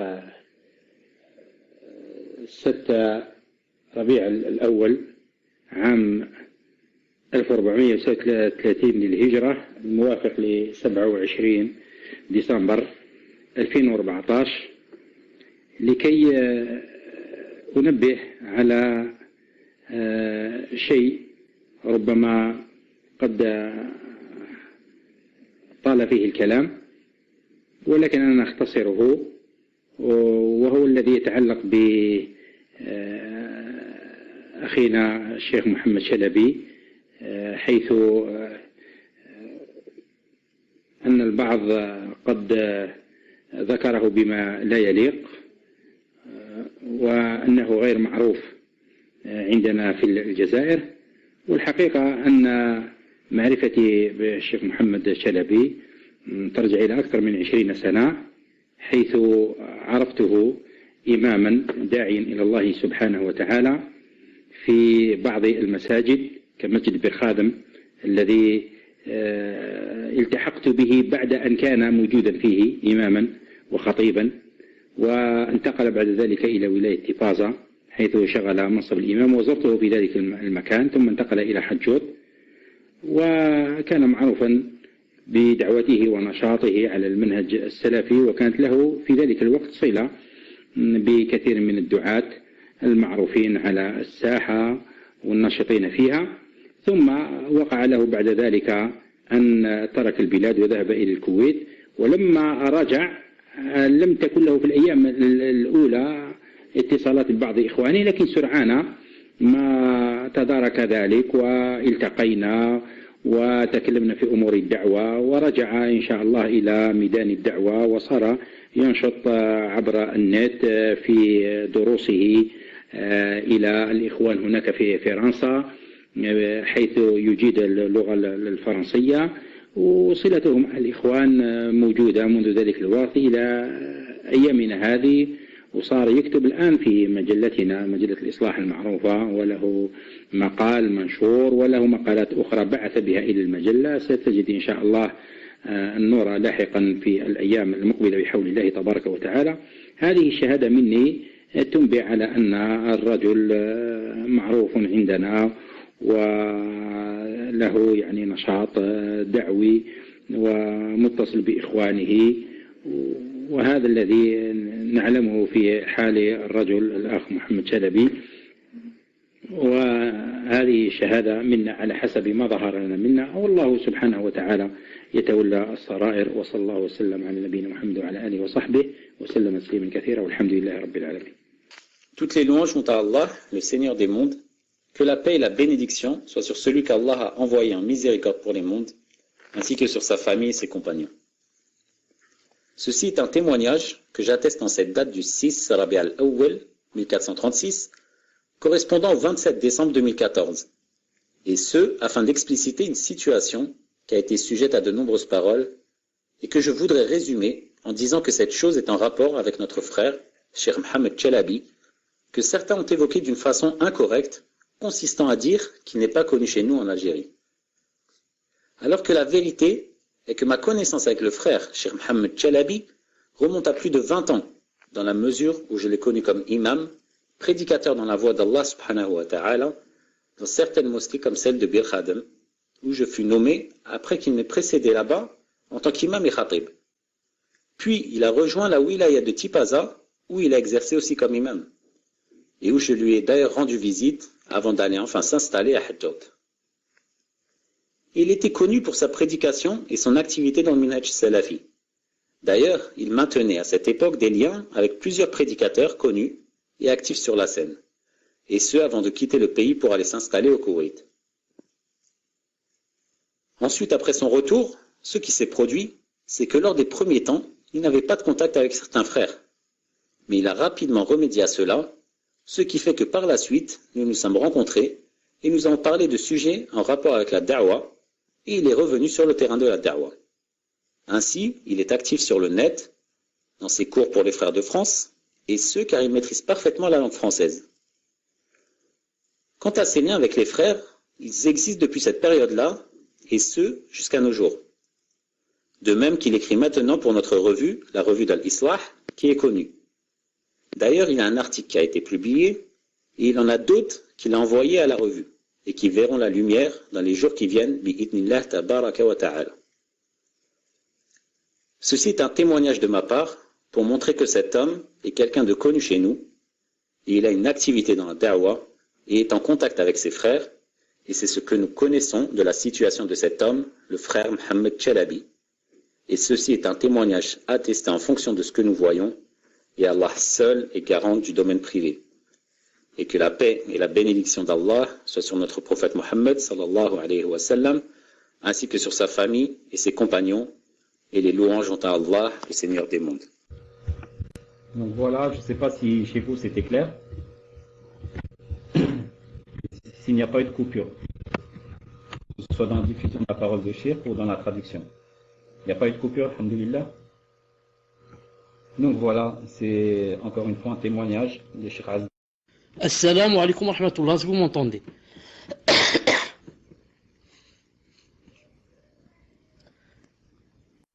Alhamdulillah. La fois passée, il y avait une question qui avait rapport avec le fait de jurer sur l'honneur. Le fait de jurer sur l'honneur. Je voudrais dire, Allah subhanahu wa ta'ala alam, parce que j'avais promis des recherches, je voudrais dire, Allah subhanahu wa ta'ala alam, que ça m'étonnerait qu'il soit écrit sur les papiers, je jure par l'honneur. Mais je pense que c'est écrit, Allah alam, j'atteste sur mon honneur. Ou bien je m'engage sur mon honneur que telle et telle chose est vraie ou telle et telle chose est complète, etc. Donc, Cheikh Ibn Uthaymin, rahimahullah ta'ala, on lui a posé la question dans Fatawa al-Aqida. Il a dit que jurer par l'honneur ou par le prophète est interdit, ça rentre dans le shirk. نعم. الحلف بالنبي عليه الصلاة والسلام لا يجوز بل هو نوع من الشرك وكذلك الحلف بالكعبة وهو نوع من الشرك. نعم. Et avant cela, il a dit والحلف بالشرف. الحلف بالشرف, jurer par l'honneur. Il a dit لكن يجب أن نعلم, mais ce qu'il faudrait savoir, أن قول الإنسان بذمتي, que quand la personne dit sur, يعني بذمتي, يعني si je puis dire en ma conscience, نعم, je m'engage, il a dit ça لا يراد به الحلف ولا القسم بالذمة, ça ce n'est pas un serment, il n'a pas juré, il a dit يعني هذا على عهدي ومسؤوليتي, il a dit, il veut dire que يعني je m'engage à dire que ça c'est vrai et c'est sous ma responsabilité. Il a dit, si c'est comme ça, il a dit فهذا يعني يجوز, لكن الذي يظهر لي أن الناس لا يريدون به القسم إنما يريد بالذمة, والذمة بمعنى العهد. نعم, il a dit ça, Inch'Allah Ta'ala, ce n'est pas un serment, ça rentre pas dans le serment. Le serment, c'est quand tu dis, je jure par Allah, telle et telle chose. Ici, tu as dit, je m'engage, يعني, j'engage mon honneur aussi, que ce que je dis est vrai. Maintenant, si tu as menti, tu es un menteur, c'est tout. Wallahu ta'ala alam. Tfaddal. Question suivante, cher. Question d'un frère. Cher qu'Allah vous préserve et vous récompense. On a parlé tout à l'heure de la petite et grande mécréance. Je voulais savoir si aujourd'hui, avec toutes les erreurs que possèdent dans leurs croyances les chiites, sont dans la petite ou la grande mécréance. Barakallahu fikum. Tfaddal, cher. En fait, en vérité, on devrait dire Rawafid et non chiite. Car comme a dit Cheikh Rabi Hafidallah Ta'ala, il a dit si on va dire chiite, c'est nous les chiites. C'est nous les vrais chiites. Les autres, ce sont des Rawafid. Et les Rawafid se divisent en deux. C'est-à-dire tous les Rawafid font de la mécréance. Mais il y en a qui font la majeure et il y en a qui font la mineure. Fait la majeure, celui qui connaît, les adillah et les contredit. Je lui dis, voilà ce qu'a dit Allah Ta'ala dans le Coran, voilà ce qu'a dit le prophète sallam, et contredit, il a fait la grande, a'udhu billah.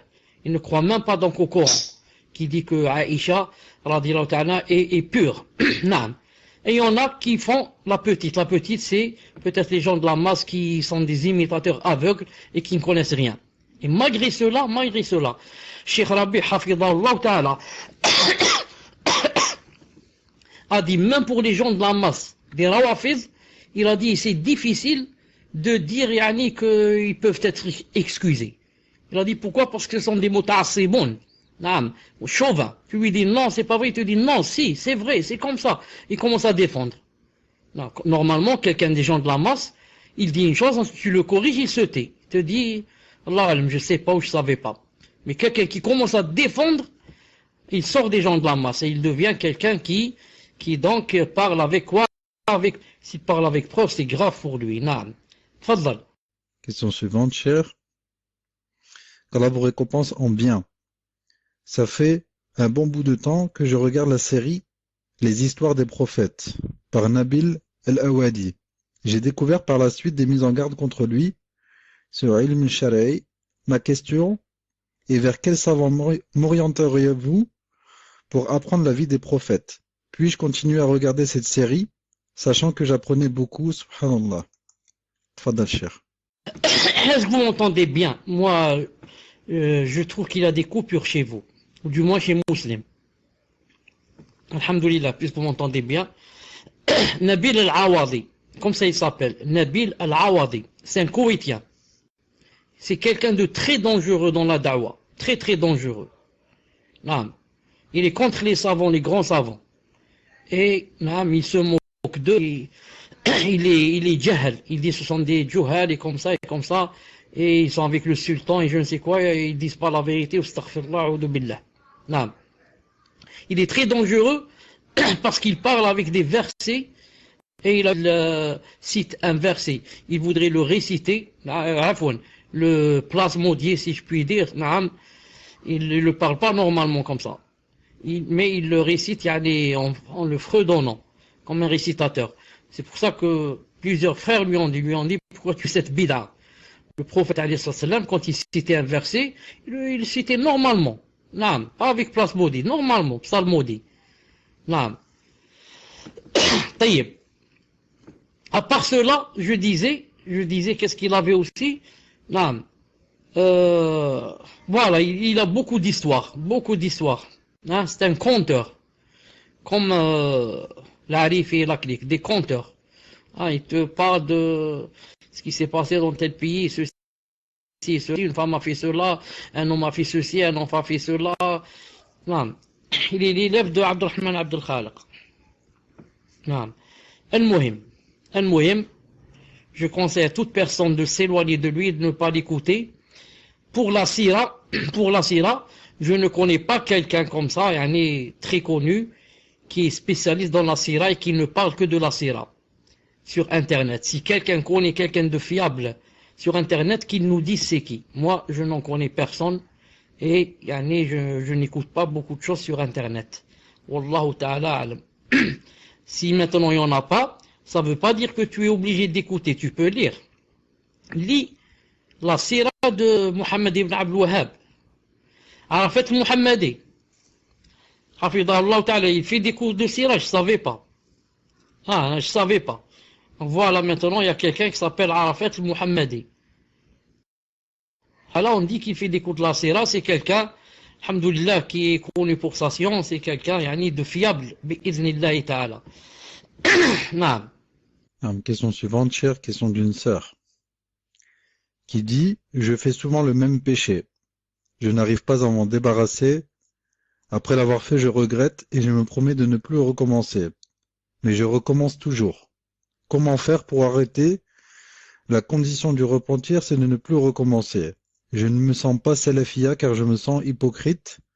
J'ai du mal à dire que j'en suis une.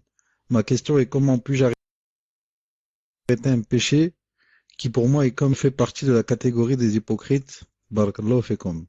Tfadal Cheikh. Subhanallah, beaucoup de coupures, beaucoup. Ma'alish.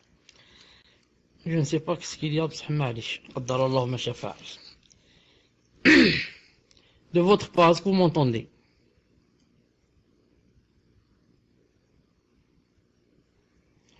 Voilà, donc c'est en Algérie, Wallahu alam. C'est en Algérie, Wallahu alam. Pour quelqu'un qui fait beaucoup de péchés, comme dit Cheikh Ben Uthaymin, hafidahullah ta'ala, il dit, d'abord, une personne qui fait beaucoup de péchés, c'est une personne qui en général ne fait pas beaucoup de nafila. Cette personne qui a posé cette question, on ne la connaît pas. On va lui demander, si elle jeûne par exemple des fois lundi, jeudi, peut-être elle va dire non. Est-ce qu'elle prie des fois la nuit? Peut-être elle va dire non. Est-ce qu'elle lit comme ça le Coran? Peut-être elle va dire non. Est-ce qu'elle donne de l'argent au monde? Peut-être qu'elle va dire pas souvent. Et comme ça. Car le hadith a dit du prophète sallallahu alayhi wa sallam que Allah Ta'ala a dit وَمَا زَالَ عَبْدِي يَتَقَرَّبُ إِلَيَّ بِالنَّوَافِلِ حَتَّى أُحِبَّهُ فَإِذَا أَحْبَبْتُهُ كُنْتُ بَصَرَهُ الَّذِي يُبْصِرُ بِهِ وَيَدَهُ il a dit quelque chose avant cela وَيَدَهُ الَّتِي يَبْطِشُ بِهَا وَرِجْلَهُ الَّتِي يَمْشِي بِهَا وَسَمْعَهُ الَّذِي يَسْمَعُ بِهِ نعم وَلَئِنْ سَأَلَنِي لَأُعْطِيَنَّهُ وَلَئِنْ اسْتَعَاذَنِي لَأُعِيذَنَّهُ. Donc Allah Ta'ala a dit, et la personne et le croyant, c'est-à-dire ne cesse de faire les choses nafila, les choses pas obligatoires, surérogatoires, jusqu'à ce que je l'aime. Et si je l'aime, je serai sa vue avec laquelle il voit, son oui avec laquelle il entend, sa main avec laquelle il prend, son pied avec lequel il marche. Je serai ici veut dire que je vais, ou seddido, je vais le mettre, je vais mettre ces choses-là, la main, son oui, ses yeux, etc., je vais les mettre sur la voie droite. Il ne va les utiliser que dans le halal. Or, cette sœur qui pose la question, donc, pour faire le haram, elle est en train d'utiliser quelque chose de ces choses-là, ou bien la vue, ou bien l'ouïe, ou bien la main, ou bien le pied, ou bien autre chose. Donc, ces choses-là qu'elle utilise, elle n'a pas le tasdid d'Allah subhanahu wa ta'ala, elle n'a pas l'aide d'Allah subhanahu wa ta'ala. Si elle avait l'aide d'Allah ta'ala, elle n'aurait pas fait. Allah ta'ala l'a délaissé faire. Pourquoi? Parce que je lui donne un conseil de faire des nafilas, de se reprendre. C'est pas en disant seulement je vais arrêter. Il est possible que tu n'arrêtes pas, mais en faisant des choses qui vont te pousser à arrêter. C'est quoi? C'est de commencer à jeûner nafila, commencer à prier la nuit, de donner l'aumône, de dire bon, tu vas voir bi'idhnillahi ta'ala que ça va t'éloigner de toi-même sans que tu le veuilles. Une aide d'Allah subhanahu wa ta'ala spécialement pour ceux qui font, masha'Allah, les nawafil pour Allah subhanahu wa ta'ala. Ensuite, pour terminer, je dis à cette personne, Allah ta'ala dit dans le Coran, الذين جاهدوا فينا لنهدينهم سبلنا والذين جاهدوا فينا لنهدينهم سبلنا.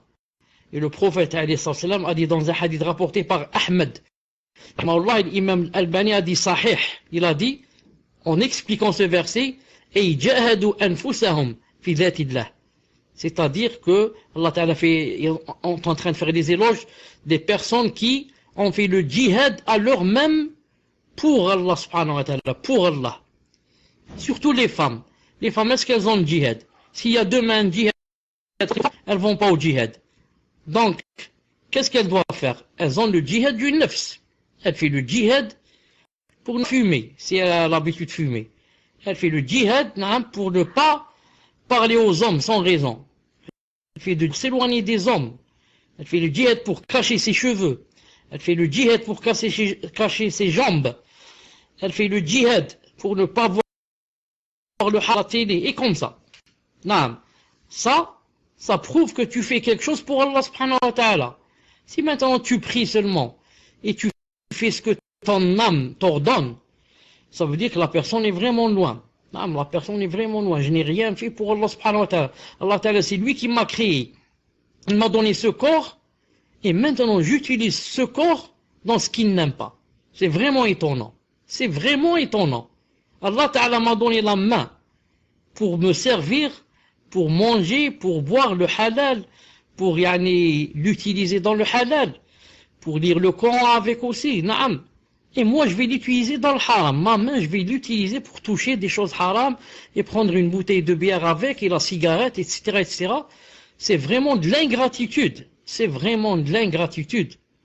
Alors, comment ça peut être pour la chose que Allah subhanahu wa ta'ala nous a donnée entre nos jambes, qui nous le halal pour avoir des enfants, pour qu'ils soient des musulmans, pour qu'ils soient des savants, et pour le plaisir personnel aussi, pour se préserver. Et moi, je vais utiliser cette chose pour le haram. Subhanallah, l'ingratitude envers Allah ta'ala. Il m'a donné cette chose pour me faire plaisir à moi-même, et je vais la faire pour le contraire. Non. Et comme ça pour toute chose que Allah Ta'ala nous a donné, on ne doit pas être ingrat. Non. On doit faire des efforts pour Allah subhanahu wa ta'ala. Et Allah Ta'ala, quand il te voit faire des efforts avec sincérité, il va t'aider bi'idhnillahi subhanahu wa ta'ala. Je dis et je demande à Allah subhanahu wa ta'ala qu'il aide cette personne et qu'il nous aide tous et toutes à s'éloigner du haram et faire la chose de la vie. Non. تفضل. Amin. Non, concernant donc la sœur, pour la question suivante, la sœur demande, par rapport au livre que nous étudions, cher, donc la version de Cheikh Al-Fawzan, on la trouve facilement donc par rapport aux commentaires. Par contre, par rapport aux autres savants, est-ce qu'il y a un livre en français ou c'est vous qui faites les traductions, cher? Je ne connais ou bien je n'ai que la traduction de Cheikh Fawzan Hafidahullah Ta'ala. Toutes les autres traductions sont en arabe. Je lis et je traduis simultanément avec l'aide d'Allah subhanahu wa ta'ala. Ce que je peux, je le traduis. Cheikh Najmi aussi, voilà. Barakallahu fik. Cheikh Najmi aussi, il existe en français. Quant aux autres, je ne les ai pas, je traduis d'après mes connaissances et on met dans d'Allah subhanahu wa ta'ala. Tfaddal. Juste pour continuer dans le même sens, je dis, Allah subhanahu wa ta'ala alam, et disons obligé d'avoir le livre. Non. L'essentiel c'est quoi? C'est d'écouter et de bien comprendre. D'écouter, de bien comprendre et de noter quelque chose que je n'ai pas par exemple comprise. Non. Le livre ça aide dans le sens où peut-être pour réviser tout quand on est seul. Bien au contraire, je dis, quand je suis en train d'expliquer par exemple quelque chose, il vaut mieux ne pas lire et écouter. Quand vous allez perdre le fil entre tendre l'oreille et suivre avec les yeux. Naam. Donc ça peut ne pas marcher ensemble. Mais si j'entends seulement, naam, je comprends mieux que en entendant et en lisant. Naam. Wallahu ta'ala alam. Tfaddal. Question suivante, question d'un frère. Qu'Allah vous préserve ainsi que votre famille et vos récompenses pour tout le bien que vous faites pour nous. Ma question porte sur Salat al-Istikhara, notamment dans le cadre du mariage. Quels sont les signes que l'on doit observer? Car personnellement, je ne me sens pas tranquille et j'ai de l'aversion pour la personne qui m'a demandé en mariage. Donc à la fin, c'est la question d'une sœur. Et que penser du verset qui dit « Il se peut que vous détestiez quelque chose alors que c'est un bien pour vous, et il se peut que vous aimiez une chose alors qu'elle vous est néfaste. C'est Allah qui sait alors que vous ne savez pas. » Surat al-Baqarah, verset 216. Wa jazakumullahu khair al-jaza dans les deux mondes. Tfadal Cheikh. Naam. Je dis, Allah subhanahu wa ta'ala alam, pour Salat Istikhara, il n'y a rien de concret. Comme quoi, on doit voir quelque chose dans les rêves. Il est possible que la réponse soit dans un rêve que Allah subhanahu wa ta'ala nous fasse voir. Mais ce n'est pas obligé que ça soit un rêve. Non. L'essentiel c'est quoi? C'est que, après avoir fait l'istikhara, je sens que mon cœur s'apaise davantage. Ensuite, des fois, s'il n'y a pas un apaisement du cœur ou bien un serrement de cœur, des fois le problème c'est quoi? Des fois je vois si le projet marche ou ne marche pas. Si je vois que le projet, alhamdoulilah, ça marche très vite et que alhamdoulilah, c'est déjà le mariage, c'est dans quelques jours, alhamdoulilah, c'est que tout va bien, l'istikhara est bonne. Et si je vois que alhamdoulilah, qaddar Allahumma shafa'al, ça c'est vite arrêté, et là il y a eu un problème, je dis alhamdoulilah ala kulli hal, Allah ta'ala subhanahu wa ta'ala. C'est ça le signe d'istikhara, que on n'est pas fait l'un pour l'autre. Naam. Quant au verset, il se peut que vous aimez une chose. Cher, vous n'avez plus le mic. Naam, j'ai des difficultés pour le prendre. Ça c'est premièrement. Deuxièmement, maintenant quand j'ai lâché le mic, je t'ai entendu dire, Jazakumullah khair al-jaza. Alors ça m'a étonné, je me suis dit donc peut-être que il vient maintenant d'arrêter de parler alors que je parle. Taïeb. Donc, est-ce que vous avez entendu que j'ai parlé presque 2 ou 3 minutes ou là vous n'avez pas entendu? Et c'était quoi à la fin? Où je me suis arrêté, c'était quoi? Que mon cœur se serre, etc. Vous avez entendu ça, que mon cœur... Voilà. Quant au verset, il se peut qu'on aime une chose et que ça soit un mal pour nous et le contraire. Ça, c'est quand la chose arrive. C'est-à-dire que moi, quand je sens de mal envers quelque chose, j'essaie de l'éviter. Et quand je vois que c'est quelque chose de bien, j'essaie de faire cette chose. Mais maintenant, après avoir fait, il se peut que ça soit le contraire. Naam. Et dans ce cas, il faut que je patiente. Naam. Que je sente maintenant quelque chose de mal, mais ça va apporter un grand bien. Et le contraire. Sinon, à la base, la personne, quand elle sent quelque chose qu'elle n'est pas apaisée, elle essaie de s'en éloigner. Naam. Wallahu ta'ala alam. Tfaddal. Question suivante. Question d'une sœur. Cher qu'Allah vous récompense. J'étudie dans une mosquée où ils ne se prétendent pas être salafis. Nous n'avons jamais étudié avec eux le tawhid, et dans certains cours de religion, ils parlent mal du niqab. Dois-je continuer à apprendre ma science dans cette mosquée, sachant qu'à côté de chez moi, il n'y a pas de mosquée salafi. Les mosquées salafiyas sont loin, et ma mère ne veut pas. Tfadal Cheikh. Là, quand la mosquée n'est pas salafi, on va apprendre chez des gens pas salafis, qu'est-ce qui va se passer? On va être influencé par eux de devenir comme eux. Voilà. Il faut toujours s'éloigner des gens qui sont pas salafis, qui veulent nous apprendre de la science. Là, pourquoi? Parce que les savants commencent par prendre de lui quelque chose qui n'a pas de rame l'arabe ou le tajwid ou je ne sais quoi. Ensuite, petit à petit, qu'est-ce qui se passe? On commence à s'habituer à cette personne qui nous donne des cours. Et ça va se terminer par on va l'aimer. On va dire comme elle est douce, masha'Allah, comme elle a du bon caractère, comme elle a de la sagesse, comme elle a de la patience, masha'Allah, et on commence à l'aimer. Ensuite, si on aime quelqu'un, on va prendre tout de lui. Même si elle va faire des égarements, on va accepter. C'est comme ça que certaines sœurs font. C'est comme ça que certaines sœurs qui sont loin du minhaj font la da'wa sur Ben Laden et la clé du comportement. C'est pour ça que les reconvertis s'étonnent. Elle dit, subhanallah, vous dites que celle-là, elle est dans l'égarement. Et pourtant, il n'y a pas qu'il y a une sœur qui a un meilleur comportement qu'elle. Et vous parlez d'elle en mal. On parle d'elle en mal. Pourquoi? Le bon compris pas. Il n'y a pas dans le bon comportement, il n'y a pas mieux que les kofars. Et les chrétiens et les je ne sais qui, ils ont un très très bon comportement. Mais c'est quoi leur avenir? C'est quoi leur avenir quand ils vont mourir? Donc ça ne sert à rien d'avoir un bon comportement si on n'a pas le bon din et le bon minhaj. Je conseille à toute personne qui n'étudie pas chez les salafis de s'en éloigner, bi'idhnillahi ta'ala. Fadal. Et puis maintenant, la personne va dire, donc comment je vais faire? Je lui dis, comment tu vas faire? C'est plein de cours sur Internet. Plein de cours de Cheikh Fawzan, de l'arabe. Si tu n'as pas l'arabe, c'est plein de traductions et plein aussi de francophones qui traduisent bien. Fadal. Question d'un frère. Cheikh Abu Abdillah, qu'Allah vous préserve. Comment répondre aux Khawarij, qu'Allah préserve la Ummah de leur mal, qui à cette époque se rassemblent au Sham, prétextant comme ambiguïté qu'à la fin des temps, Sawad el-Ardam se rassembleront là-bas. Barakallahu fikum. Tfadal Cheikh.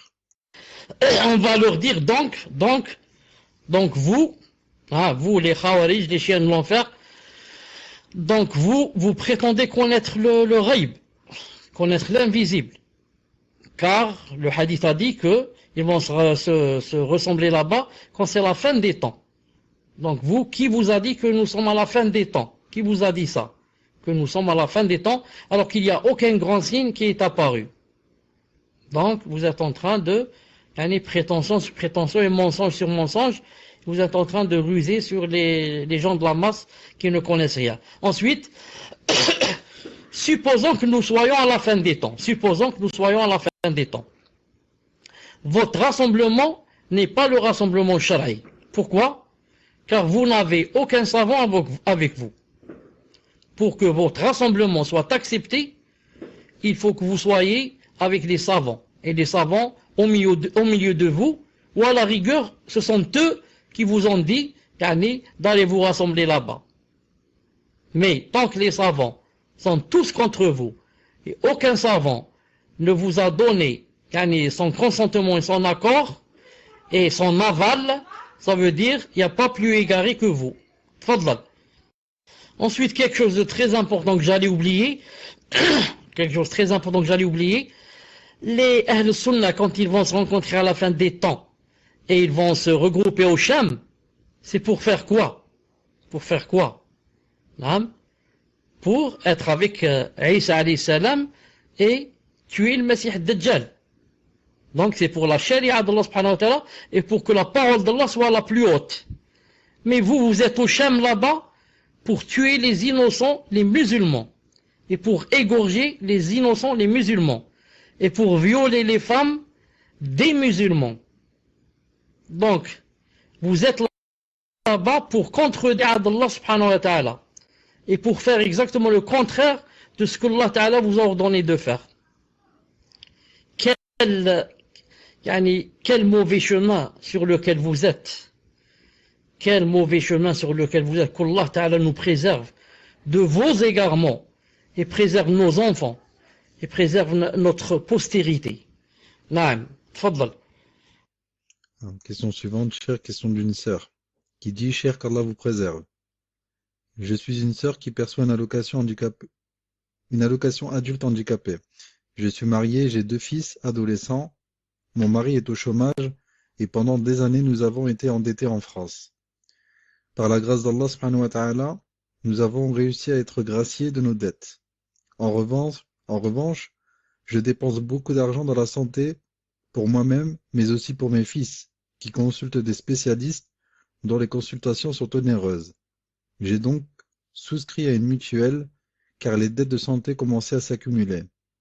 Et je n'ai pas trouvé d'autre solution que la mutuelle, qu'Allah me pardonne. J'aimerais savoir si dans ma situation, souscrire à une mutuelle est permis. Jazakumullah khairan ya cheikh. Tfaddal cheikh. Une telle question, parce que c'est une question personnelle, est-ce que moi, pour mon cas, c'est permis? Une question pareille devait être posée à un savant. Nous, on n'est que des taliboul ilm, on parle de généralité. On dit que la mutuelle est haram, mais dans chaque haram, il y a ce qu'on appelle darura. Dans chaque haram, il y a ce qu'on appelle darura. Mais maintenant, est-ce que toi, tu es dans darura, tu n'es pas? Juste un grand savant peut pouvoir répondre à cette question. Qu'Allah subhanahu wa ta'ala t'aide. Tfaddal. Naam, chérie, comme vous le rappelez parfois, si ces personnes n'ont pas l'arabe ou ont des difficultés pour contacter les savants, s'ils connaissent des personnes qui vont faire la Umrah ou autre, alors même s'ils peuvent leur rédiger la question et arriver là-bas, poser la question aux savants. Alors même si ça peut être une solution pour cette sœur. Question suivante, question d'un frère. Barakallahu fikum cher, pour nous éclaircir dans notre religion et dans la sunna. Pouvez-vous nous faire une dua générale? Qu'Allah nous pardonne nos fautes. Barakallahu fikum wa zalmin. Tfadal cher. Si je vais faire comme ça une dua générale, peut-être certains qui aussi ne connaissent pas encore bien la aqida vont croire que peut-être j'ai une faveur sur les autres et que moi si je fais une dua elle va être acceptée. Non, mais que Allah ne rend pas mes doigts. C'est pour cela que si je vais faire une dua inshallah ta'ala, je la ferai quand je serai seul bi'idhnillah. Cette dua qu'on va demander, je la ferai quand je serai seul bi'idhnillah ta'ala. Et je demande à ce frère de m'excuser. Je pense qu'il a compris ce que je veux dire, inshallah ta'ala. Tfadlal. Jazakumullah khayran cheikh. Question suivante, question d'un frère qui dit: Ahsanallahu ilaykum sheikhana. Est-ce qu'une personne qui n'a pas de science, mais qui ne fait pas de bid'a, et qui s'efforce d'avoir une bonne aqida tout en suivant les bons savants, peut-on dire d'elle qu'elle fait partie de la jama'a? Barakallahu fikum, et qu'Allah nous préserve et vous préserve de tout ce qui pourrait nous faire sortir de la jama'a. Tfadal cheikh. Al-Muhim, quand une personne aime la sunna, aime les grands savants, déteste la bid'a, essaye de s'en éloigner au maximum, fait tout son possible pour être sur la voie droite. C'est pas elle fait son possible et souhaite. Non, elle fait son possible et prend les causes. Écoute les savants, les suit, écoute les cours, fait des contacts avec eux si elle peut, lit les livres, fréquente les savants, les talibouïn, mais comme ça. Même si elle n'a pas de chance, elle peut dire que je fais partie, Inch'Allah, de Al-Sunnah ou Al-Jama'a.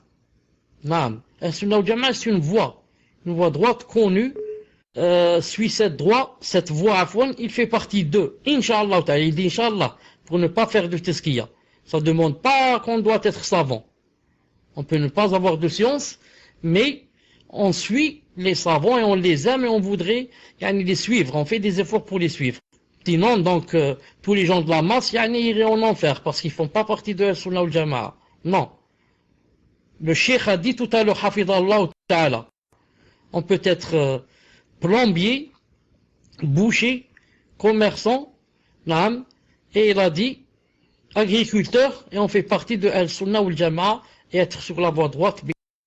Cheikh Rajihi Hafidallah a bien dit cela, sauf qu'il n'a pas dit boulanger. Fadlan.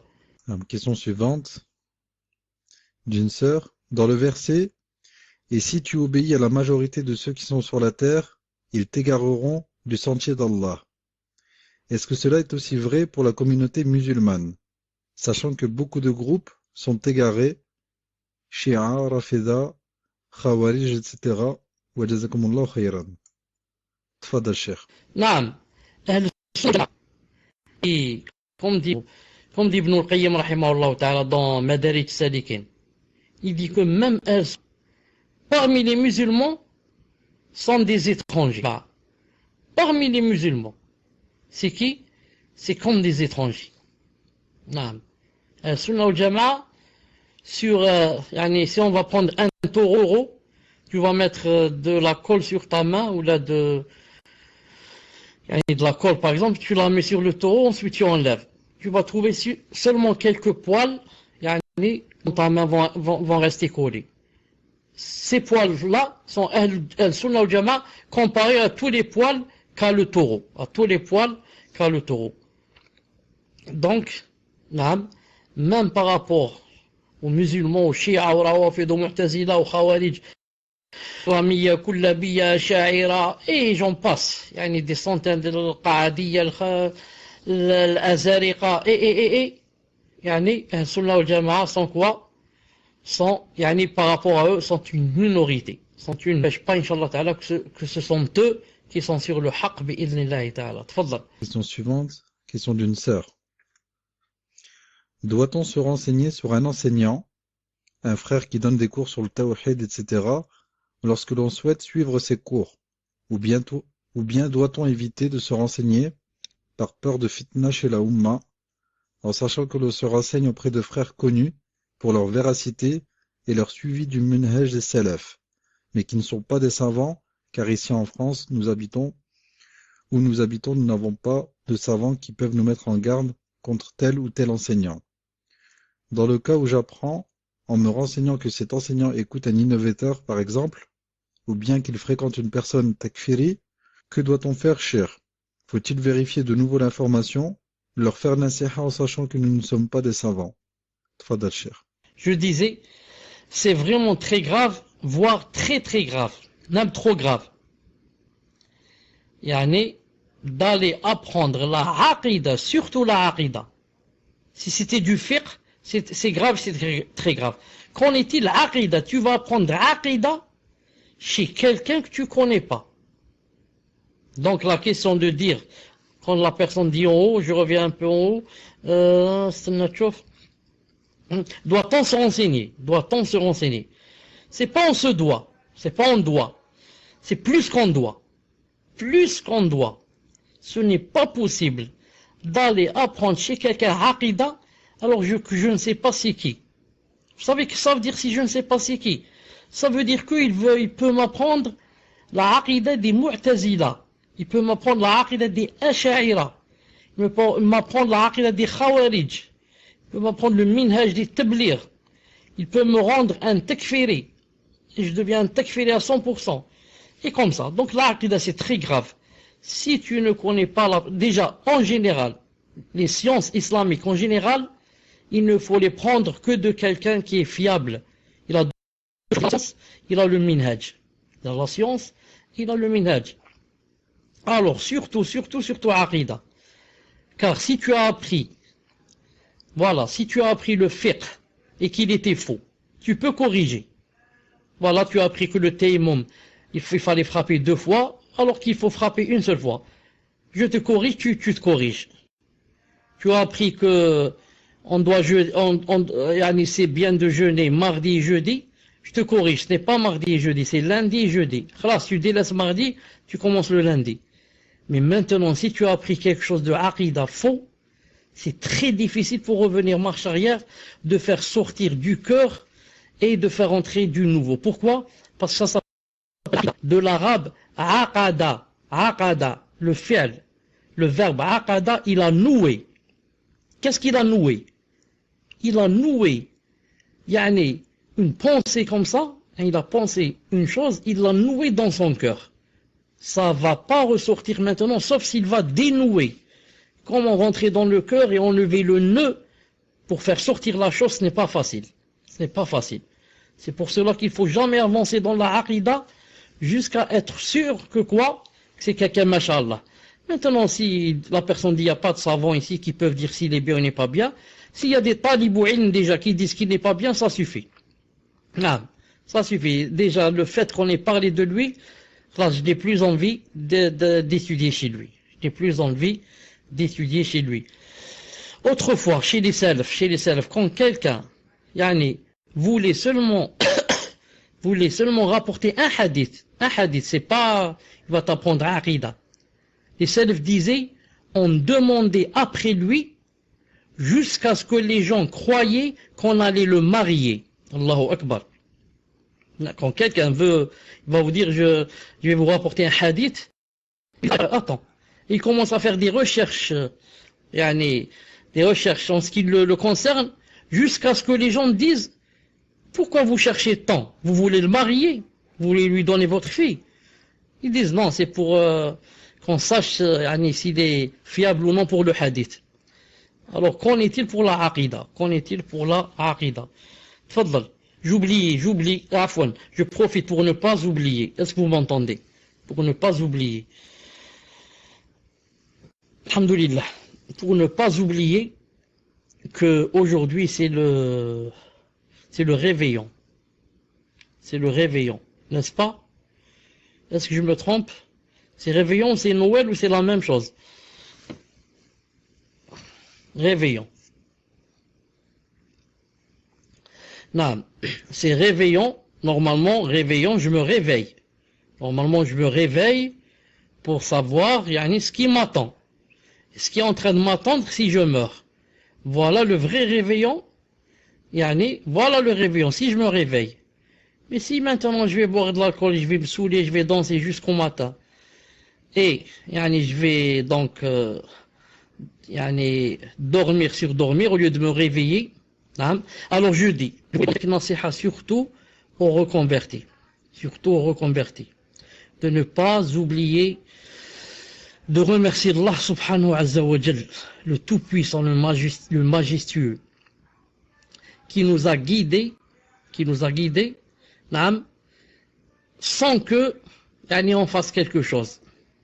Car tout le bien vient d'Allah subhanahu wa ta'ala. Comme il a dit dans le Coran, وَمَا بِكُم مِّن نِعْمَةٍ فَمِنَ اللَّهِ.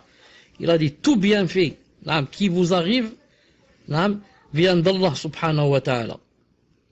Allah subhanahu wa ta'ala, quand il vous a aidé et a placé dans votre cœur la foi, c'est une ni'ma qu'il faut remercier jours et nuits et ça suffit pas. La personne doit, Inch'Allah ta'ala, s'éloigner donc ce soir au maximum de ce qui pourrait attirer la colère d'Allah subhanahu wa ta'ala. Car dans ce réveillon, il y a mille et une choses qui sont haram. Déjà le réveillon lui-même, il est haram. C'est quelque chose qui a la trinité, je ne sais quoi, le shirk et l'associationnisme. Waliyadu billah. Donc, que la personne entre dans sa chambre, qu'elle prenne le Coran, ou bien qu'elle prie, ou bien qu'elle fasse le tasbih, ou bien qu'elle médite seulement, qu'elle médite sur la création, sur ce qu'il attend demain, sur le paradis, comme ça. Voilà, on va faire une pause, Inch'Allah ta'ala, de, combien il reste? 5 minutes. On va faire une pause de quelques minutes et on reprend, Inch'Allah ta'ala. Assalamu alaikum wa rahmatullah. Assalamu alaikum wa rahmatullah. Muslim, si c'est possible, on va poser, Inch'Allah ta'ala, les 3 dernières questions. Tfaddal. Ok, cher. Donc, question d'une sœur qui dit Ahsanallahu ilaykum. J'ai bien compris le sens de Aswad al-Azam, mais je voulais savoir qui est à l'origine de cette appellation, émane-t-elle du prophète sallallahu alayhi wa sallam, wa jazakumullahu khayran. Tfadal Cheikh. Naam, ça vient du prophète sallallahu alayhi wa sallam. Dans un hadith, dans une version, une formulation, on lui a dit c'est qui? Il a dit man kana ala man kana alayhi wa ashabi. Il a dit al-firqa al-najiya. On a dit c'est qui? Il a dit Sawad al-A'zam.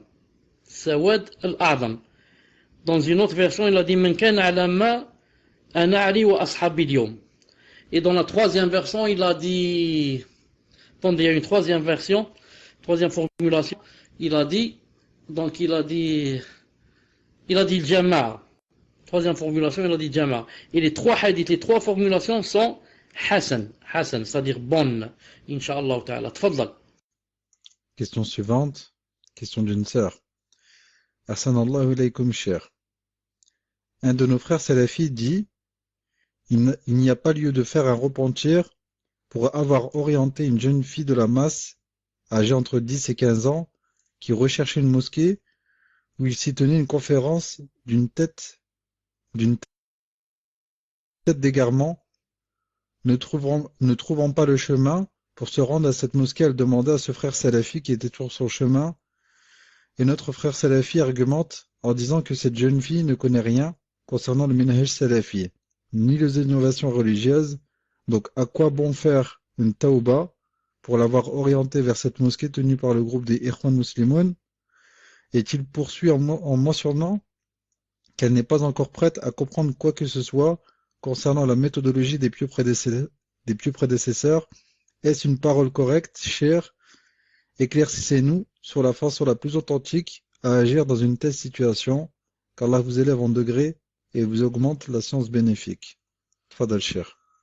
Je dis, Wallahu subhanahu wa ta'ala a'lam, que cette parole n'est pas correcte. Cette parole n'est pas correcte, car même si elle fait partie des gens de la masse, il est possible que pendant sa première assise avec cette tête d'égarement, il est possible que cette personne lui remplisse son cœur d'ambiguïté et lui remplisse sa tête d'égarement, et qu'elle sorte à partir de apaiser le cœur pour le minhaj, le faux minhaj, et que même à partir de ce jour, qu'elle entende je ne sais pas quoi, une muhadara sur un débat, ou là, comment ça s'appelle, les salafis qui sont sur le faux, etc., qu'elle les déteste à partir de ce jour.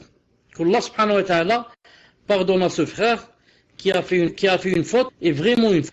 Peut-être que Allah subhanahu wa ta'ala, peut-être que Allah ta'ala lui pardonne, parce qu'il était muta'awil, c'est-à-dire qu'il croyait.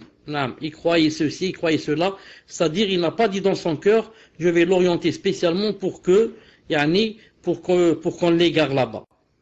Mais pour son ta'wil, peut-être Allah Ta'ala, on ne sait pas, Allah Ta'ala l'excuse. Sinon pour dire que ce n'est pas une faute, il se trouve faute moindre. Naam, tfadlal. Question suivante, cher. Question d'une sœur. Salam alaikum wa rahmatullahi wa barakatuh, cher. Qu'Allah soit satisfait de vous et vous mette au plus haut degré du paradis. Pouvez-vous m'expliquer le hadith lors du cours de lundi selon Abu Huraira radiallahu anhu? L'arbre n'est abattu et l'animal sacrifié en fonction de son manque de glorification. Barakallahu fikum.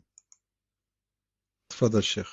Je ne me rappelle pas avoir dit cela de Abu Huraira radiallahu ta'ala anhu.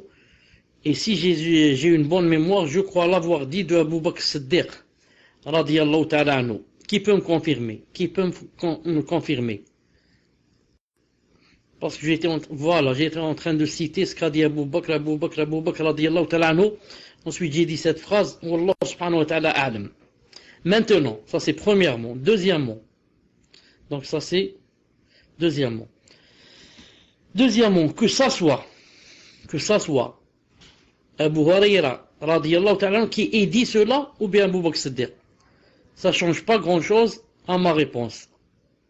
Non. Donc deuxièmement, ce ne sont que des athars. Ce ne sont pas des paroles du prophète sallallahu alayhi wa sallam. Ce sont des athars, des sahaba qui ont dit comme ça, qui ont pensé comme ça. Donc, ça c'est deuxièmement. Et troisièmement, je pense, Wallah subhanahu wa ta'ala, qu'il veut dire par là, que il est en train de parler de la faveur, si je puis dire, la faveur de l'adoration. Ils disent, c'est pas la faveur, attendez, je cherche le mot, les mérites de l'adoration. Comment plus on adore Allah subhanahu wa ta'ala, plus on est sujet à ce que Allah subhanahu wa ta'ala nous rallonge dans la vie. Comme il a dit dans le hadith authentique du prophète sallallahu alayhi wa sallam, qui a dit que le fait de préserver les liens de parenté, que ça rallonge dans la vie. من أراد أن ينسأ له في أثره فليصل رحمه. Il a dit فليصل رحمه. Le fait de garder les liens de parenté, ça rallonge dans la vie. Donc l'adoration rallonge dans la vie. Ici il a dit que des fois l'animal, car l'animal aussi a un tasbih, et l'arbre aussi a un tasbih. Comme a dit Allah subhanahu wa ta'ala dans le Coran, il a dit kullun qad alima tasbihahu. Chacun sait ou la connaît son tasbih, comme ça il a dit. Al-Muhim. Donc il a dit maintenant que quand l'animal ou bien l'arbre des fois arrête son tasbih, il a dit, donc ça arrive qu'il soit abattu par un, comment il s'appelle, un bûcheron, et l'autre il arrive qu'il soit égorgé par son maître par exemple. Wallahu ta'ala alam. Tfaddal. Donc la dernière question, cher, question d'un frère. Cher, je voulais savoir s'il était autorisé de faire du commerce via les réseaux sociaux tels que Facebook, Twitter et Instagram, sachant que ce qui sera vendu n'est pas haram. Barakallahu fikum. Tfadal, cher. Je ne vois pas bi'idlahi ta'ala où est l'interdiction. Si la personne vend du halal, vend du halal, ça ce ne sont que des, comment dirais-je, que des causes. Maintenant, moi je sais pas comment ce qui se passe exactement à l'intérieur, les détails. Maintenant, s'il sait que à l'intérieur, c'est des choses de haram ou bien qui peut tomber dans le haram ou là, donc ça devient, il vaut mieux s'en éloigner.